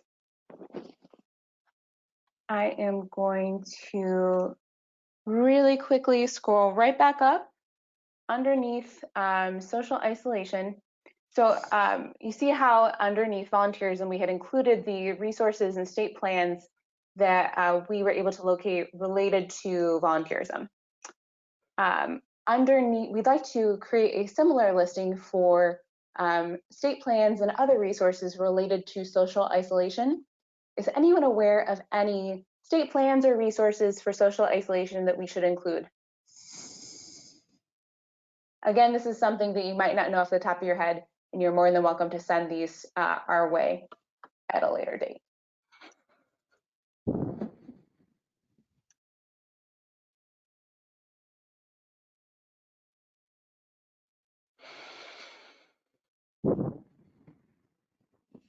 All right, not hearing anything or seeing anything.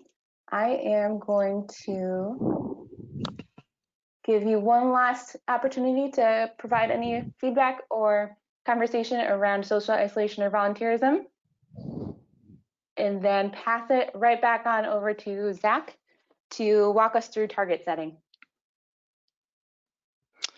Thanks, Carrie. And thank you to all of you. That's exactly the kind of feedback that we are looking for to really improve this plan, the final draft of the plan that's submitted. Just want to remind you, we've heard from several of you several times. If you've not made your voice heard today, please do make sure that you do that. Also just want to remind people that you will have another opportunity to make your voice heard through the written feedback. Again, we'll be incorporating your feedback on the strategies onto those strategy handouts and sending them back out with a specific set of questions. If you feel you've not gotten a chance to get a word in today, all of that feedback will be considered. All right, just as a reminder, the outcomes for social connectedness were improve volunteerism and reduce social isolation. I'm going to go ahead and ask Alana to bring up the data for those indicators. So for these objectives, our indicators are weak, and that is because there is not good data available at the state level to quantify social isolation or volunteering among older adults. And while we've heard from several folks on the call that there may be sources of data that reflect these things for specific programs or specific groups of individuals that are involved with a specific program, for these statewide plans that are meant to get all the sectors rowing in the right direction, we really do try to identify state level indicators that are publicly available and tracked regularly over time. So there are some real limitations in that. So the indicator for social isolation comes from the American Community Survey, and it's an analysis by America's Health Rankings, where they have combined states' performance on 6 different risk factors for social isolation and summed them all together.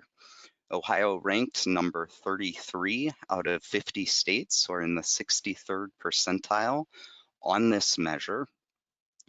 Now, because the strategies that we have discussed really don't address these risk factors, but rather they address social isolation directly, the recommendation is that this objective actually not include a target, but that instead ODA continues to monitor this indicator, report on where this indicator is as really important context for understanding social isolation in Ohio, and then focusing their attention on implementing the evidence-based strategies that we discussed. For volunteering, we do, and I already gave some background on this indicator. We do have an indicator.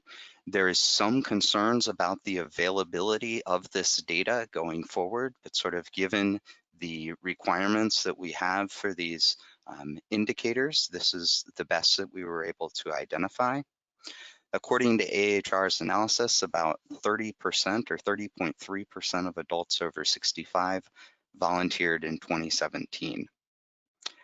So just a note that for both the volunteerism outcome and the social isolation outcome, we absolutely intend to put emphasis in the SAPA on developing better state level indicators to track progress on these outcomes and to identify our priority populations. So now I think I'm just going to forego my slides with the discussion questions to keep things moving. We just want to ask if there are any considerations in setting targets, short, mid, and long-term targets for those objectives. Just for an example, should the SAPA really put forward a bold goal for volunteering, or is this one where we ought to instead opt for a more steady progression? Let us know your thoughts on the recommendation for a social isolation target or a target for volunteerism.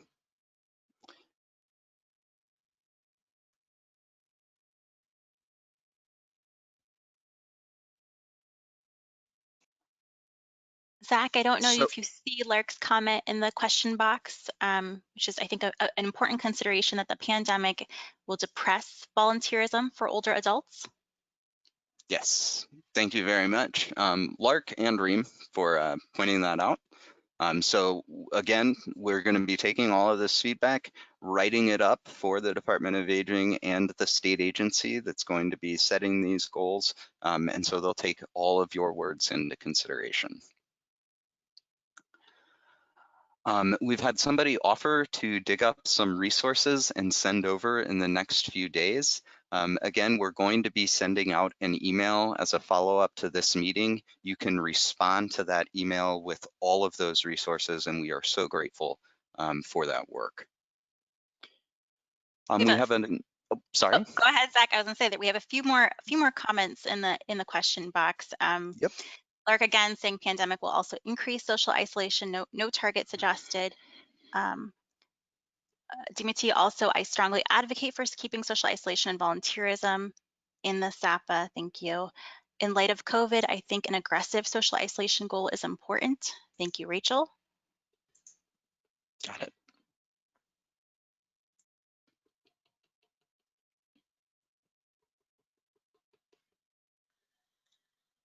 All right. If there's no other questions or observations, I don't see any hands, right, Alana? There are no hands raised, but if you would like to speak during the discussion, just make sure you leave your hand up so that we can get to you, okay? And we'll go ahead and move on to the second part of the discussion around these targets, and that's around priority populations. These indicators cannot be disaggregated, meaning the data source does not stratify this data on any demographic factors for us. So the question is just, are there specific populations at greater risk for social isolation or volunteerism that ought to be emphasized in the SHIP?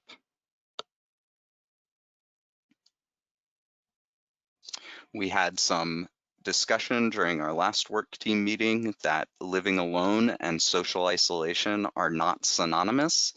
We've also heard loudly and clearly from our key informant interviews, however, that people who live alone are at increased risk of social isolation and really therefore ought to have strategies targeted and tailored to that population. So that's just an example of a potential priority population.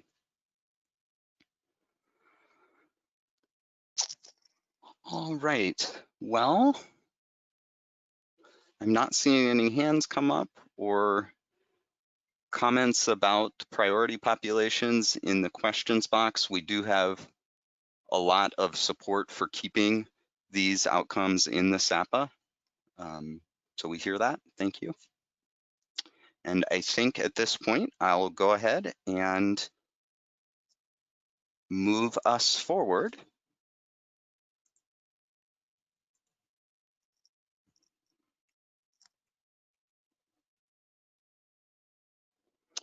We had proposed another stretch break here.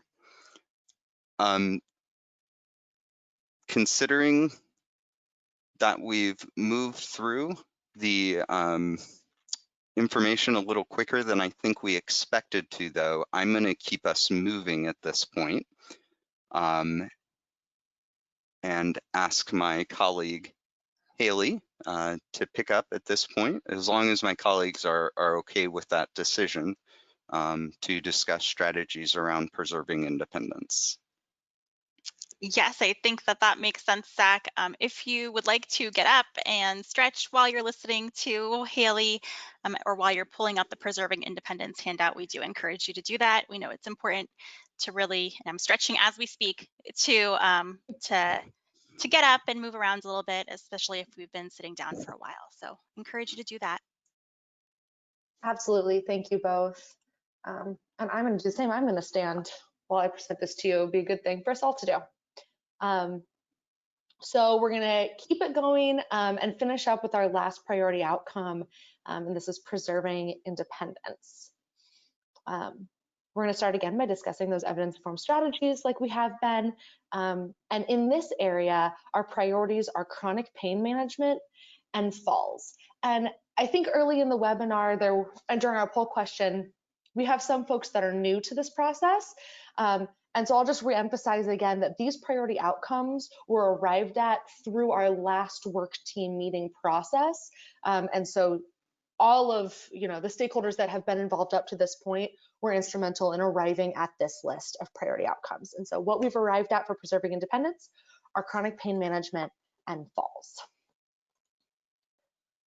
So as is our custom, we're going to walk through our last handout together. So this is a great time to be pulling that up either from the handouts section of your go-to dashboard, or by going to our website and grabbing that down from our Sapa web page. We're going to give you a few minutes to review that, as we have with the other areas. And again, our discussion question while you do that is, what evidence-informed strategies are missing from this list? So Alana's going to pull that up for us on our end, and then we're just going to give you 2-3 minutes of webinar silence to review that.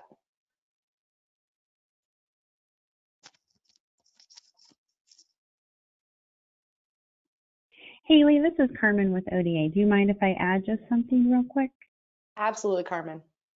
Great. I think it just, as you all are looking through that handout, I kind of wanted to go back a little bit to some of the questions we got regarding additional funding, or what funding would be used in the instance of strategies that are including a lot of programs. And the handout you were looking at right now for both falls prevention and kind of chronic disease pain management does reference a lot of different programs which are funded through funds, either through Older Americans Act or other state or local dollars.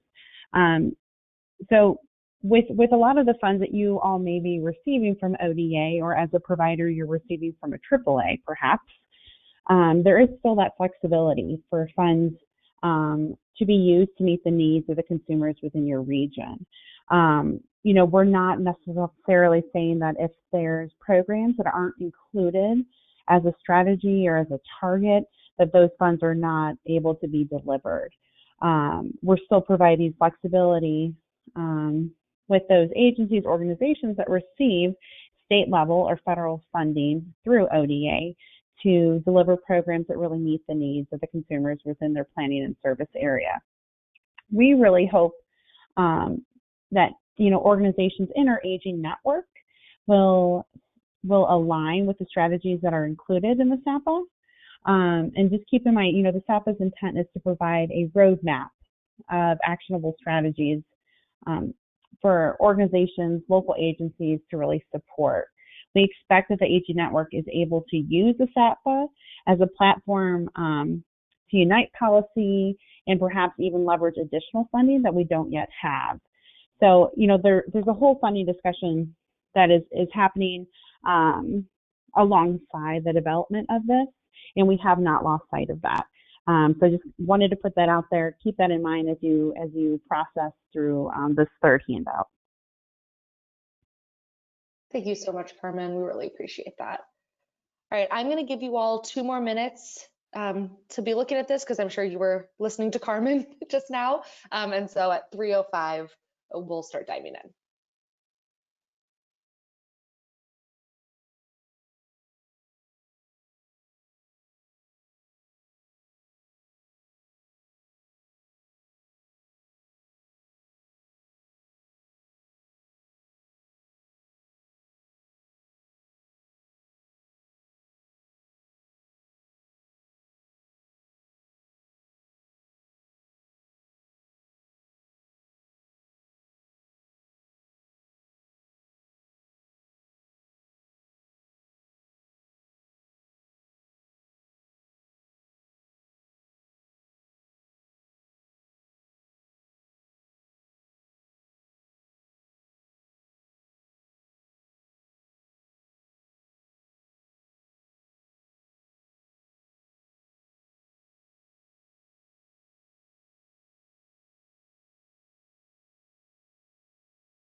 All right, we're gonna start diving in. So we are gonna start here with our chronic pain management strategies. And I'll walk us through what's included here on this list. So this first section of strategies is all about the management of chronic disease, right? Including managing chronic pain and painful conditions. Our first 2 strategies here are from What Works for Health. They're broader, more overarching programs, which is what we tend to see from that source. The third and fourth are specific chronic disease self-management programs that have been shown to reduce pain caused by arthritis, which is a leading painful condition. So is there anything missing here from this list that you all think we should include?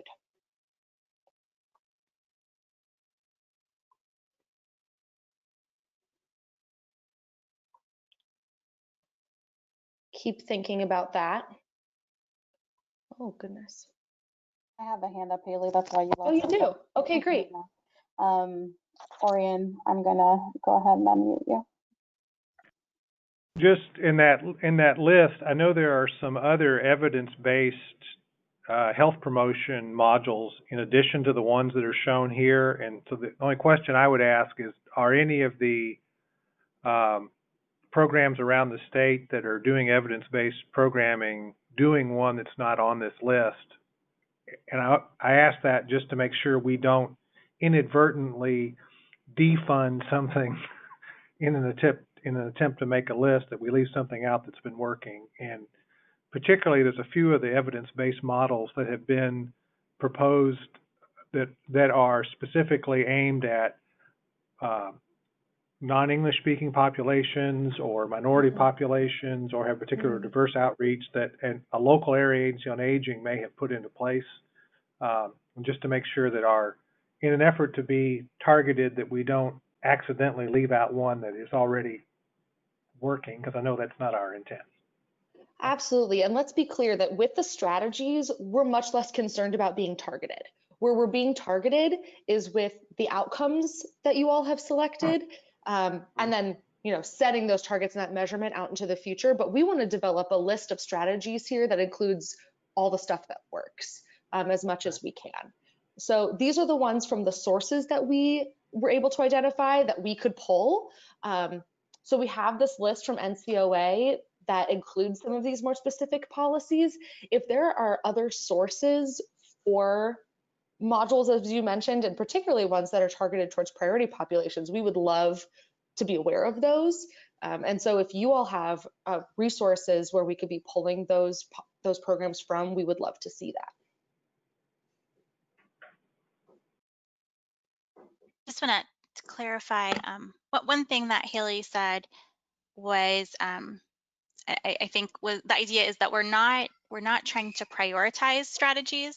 So we certainly want to make sure that we include strategies that can be targeted or tailored or adapted to meet the needs of particular priority populations. So we want to be as inclusive and comprehensive as possible in including those strategies. So if there are things that you do not see on this list, please do send them our way.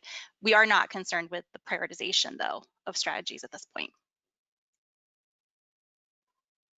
Absolutely.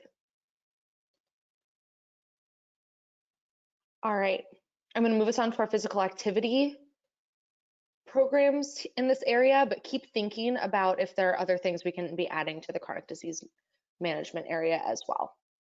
So down here, like in most sections, there are some physical activity programs with outcomes particularly related to painful conditions, reducing pain, managing painful conditions. So these are things like water aerobics, Tai Chi, walking programs that really have outcomes for managing pain. So I'll scroll through this list slowly so you can get another chance to see what all is included here, and if you think there's anything that we could be adding to this list. Each of these programs comes from the NCOA list of evidence-based things that Older Americans Act funding is tied to. And if there are other sources we could be looking at for these, we would love to know that.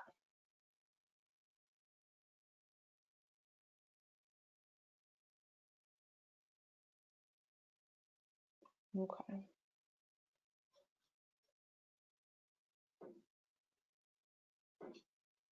I don't think I'm seeing hands or questions at this point.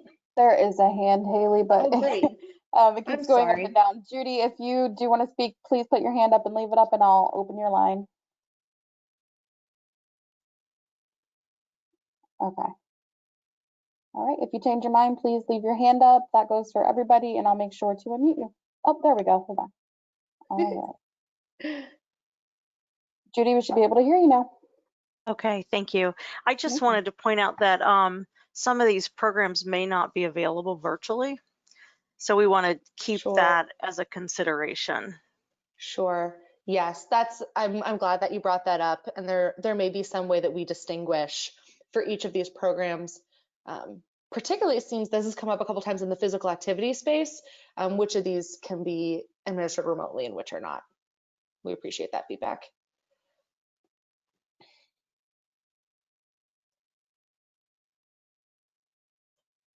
Okay. All right, I will keep us moving along because our falls list is quite a bit longer. So there may be more to talk about here. So starting, again, we have some physical activity programs in this space. These are activity programs that are rated to reduce falls or to reduce fall risk. And so here you'll see that broad what works for health strategy at the top. And then there are some more specific programs here underneath. We know there's a lot of work happening in this area. Even from the few sources that we were able to identify, there were quite a few physical activity strategies that were meant to improve fall or fall risk. So, but it's very possible that there are more. So if you notice things that are missing here, we would love to know that.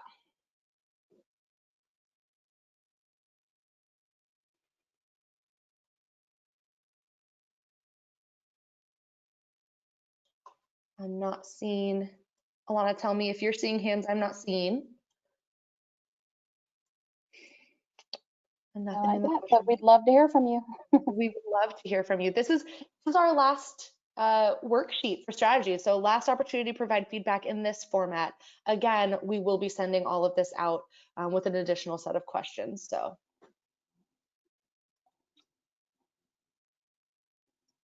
Yes, Stephanie, thank you. So she mentioned that bingo size has some fall evidence. Number 7 here on the list is bingo size. Bingo size is a very there's a lot of co-benefits to this strategy. It comes up on a couple of lists. So thanks, Stephanie, for bringing that up. Seems like a popular one.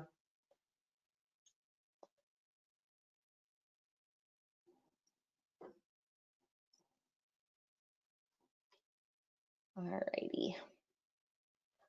Okay, moving on to our next section. These are our fall prevention, education, and self-management programs. So these are programs that focus on providing education to our older adults so that they can be more successful in reducing their own risk of falls. All of these programs come from that National Council of Aging resource.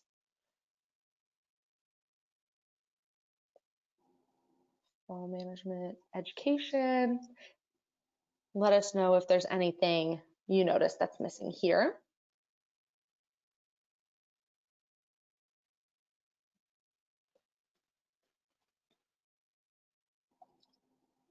And then almost finally, we have our care coordination single strategy that we were able to identify here. This is from What Works for Health. It's integrated long-term care for community dwelling frail elders. This is a care coordination strategy for older adults with multiple complex needs who live in community settings. And this was the only care coordination strategy we were able to identify with evidence for reducing falls. So if you all can think of any additional care coordination strategies with evidence to suggest that they reduce falls or fall risk, we would love to add those.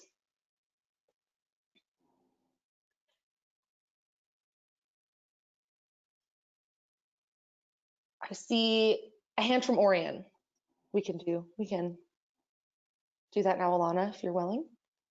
Please unmute it. Go ahead, Orion. Thank you. Just one quick back to the fall prevention piece. Yeah. Is there any measure in Ohio for home modifications related to accessibility in the home that would fit here?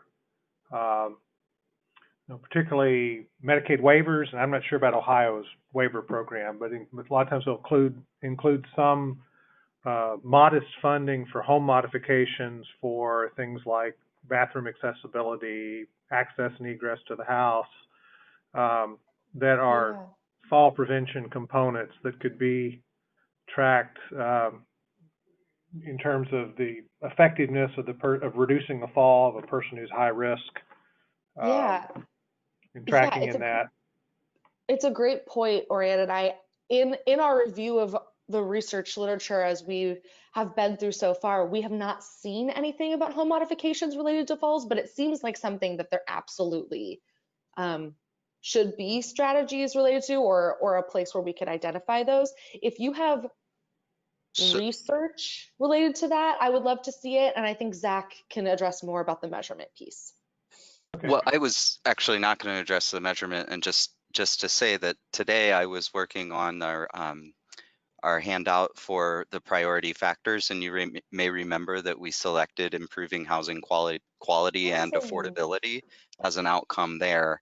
And one of the strategies in there that was also in the State Health Improvement Plan is housing rehabilitation loans and grants, which again is a general classification for those programs that provide funding for modifications. And there was research evidence specific to elderly adults. So I think that's kind of wrapped in there, and we can sort of specify as you've kind of given us that direction to address either the waivers or through maybe more community-based programs. Thanks for bringing that up, Zach. Yeah. Directing us back to the factors. That's really important. Great. Okay, last section here for falls is our risk assessment and intervention strategies. So these are strategies that are aimed at our healthcare providers and their role in assessing risk and recommending interventions to reduce falls. So here we've included the STEADY initiative from CDC, which provides healthcare providers with screening and assessment tools and some of those connections to clinical community interventions to recommend. There's also a couple of broader strategies here from What Works for Health.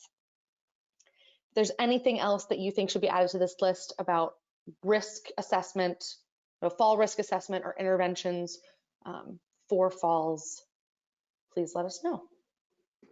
Just want to make a quick note, Orion, given your comment that the multi-component fall prevention interventions for older adults does include home modification. So I think bringing that out or including that in the description will be important. And then also, as Zach mentioned, that there are a number of funding strategies for that in the housing strategy handout. So making that connection back will be important as well. But just wanted to note that that strategy 17 does include home modification. Thanks, Reem.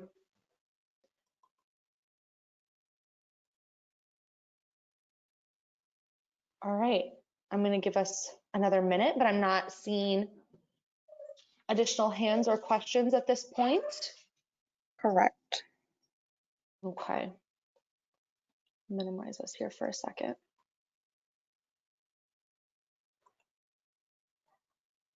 Okay, keep thinking about that. And if you have additional feedback, you're welcome to drop it in the question box or raise your hand at any point. I just want to take us to our last question here related to strategies, which is about our additional resources for this section related to chronic pain management and falls.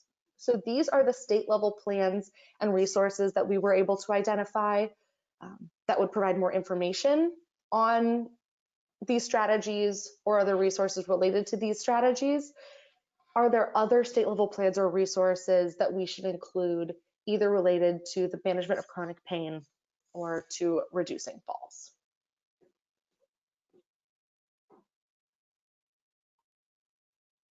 Oh, I see a hand up, Haley, from Judy. Great. And give me just 1 second and I'll unmute you. If you unmute yourself, we'll be able to hear you. Okay, just a comment about the home modifications. Most of those programs are only available to individuals who own their homes. And so many of our seniors live in apartment buildings that are not necessarily low income or have some kind of oversight that we're used to. Mm-hmm. Yeah. It's a great point.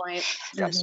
Zach, the home rehabilitation loans, could they be adapted? I'm just trying to think because I feel like we've maybe done this a little bit, particularly for people with disabilities as a priority population, that they can be somehow incentivized by, for example, owners of apartment buildings to make accommodations for people either with disabilities or older adults. Yeah, I think that, again, the listing in What Works for Health is a general description of programs that might have very different sort of eligibility criteria or restrictions around them. But that I know, like, for instance, some programs like the Home Weatherization Assistance Program does have some options for working through landlords, but they're perhaps, complicated or kind of difficult to access. And so I think the point is really well taken, and we just need to address that. Okay. Great, thank you all. Any feedback on these resources or additional resources? I'm going to turn it over to Zach here in a minute to take us through our last target setting considerations conversation. But if there's a quick thought from someone who wants to raise a hand, or you're welcome to drop resources in the question box, or absolutely give those to us in our feedback that we'll ask you for after this meeting, we would very much appreciate that.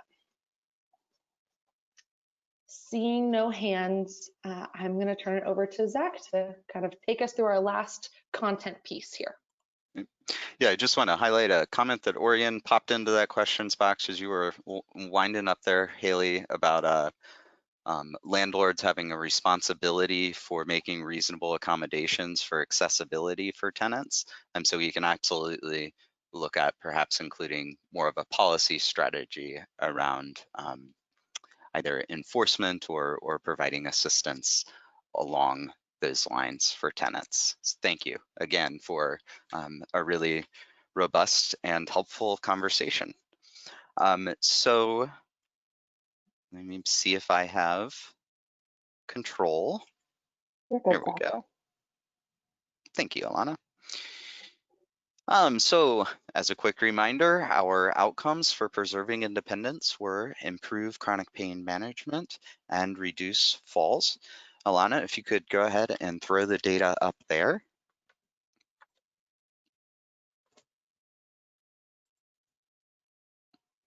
Great. So for chronic pain management, the indicator that we have selected comes from Behavioral Risk Factor Surveillance Survey. And I just want to catch myself there. I say the indicator we've selected, these are draft. We're going to be working with state agency objective leads to finalize these indicators and targets. Again, I feel like a broken record saying this, but if you have better indicators, if you feel like we've missed something, please send that to us. It's because we're unaware. So please do send those other indicators to us, and we will consider them with ODA. So anyway, this indicator from BRFIS is the percent of people ages 65 and older who reported arthritis that limits their usual activities. Priority populations included people with low incomes, people with less than a high school education, and again, females. Just a note here, all the language that you see here comes from the source. For falls, our indicator again comes from BRFIS, and it is the percent of adults 65 or older who reported a fall in the last 12 months. And our priority populations are people with low to middle incomes and people with less than a high school education. So again, we'll just go through our series of discussion questions. And I'll ask you, please, if there are any considerations that the Ohio Department of Aging and state agency objective leads should have in mind as they set targets for either of these objectives. For example, are we concerned that access to physical education programs that might address chronic pain could be limited through COVID-19, so we set a less aggressive target? Or are we excited about the opportunities to get these programs into more people's homes, so maybe we should set a more aggressive target? Any input is appreciated.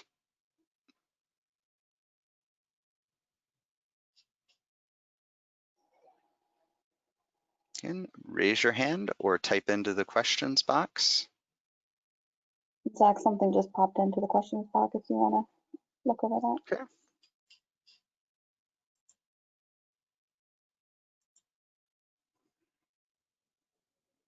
So Stephanie, again, had a suggestion around looking at long-term prescriptions for pain management prescriptions.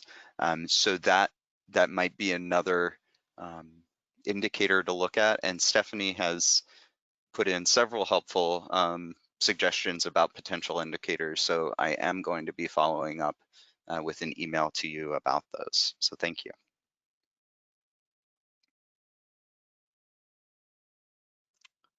All right, not seeing any hands or any questions coming in. I'll just ask our second and last discussion question about priority populations. So when we think about improving chronic pain management or reducing falls, again, we identified priority populations based on income, education, and sex. Are there other groups that we should include?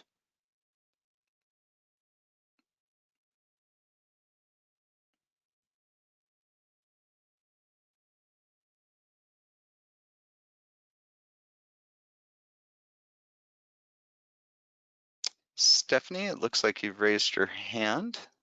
So I'm going to go ahead and unmute you. What about people with disabilities? Okay, and I'm sorry, yes, would that be related to chronic pain management, falls, and or both? Both. Both, I think.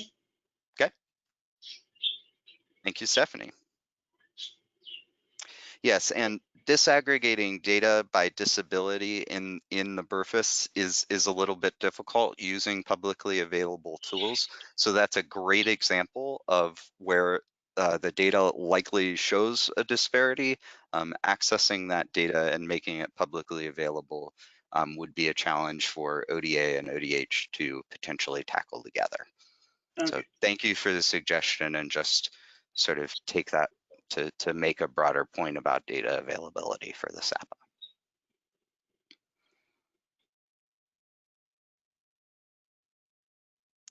All right, well, I believe that we have a few final thoughts, so I'm going to close down this data and turn it back over to Reem.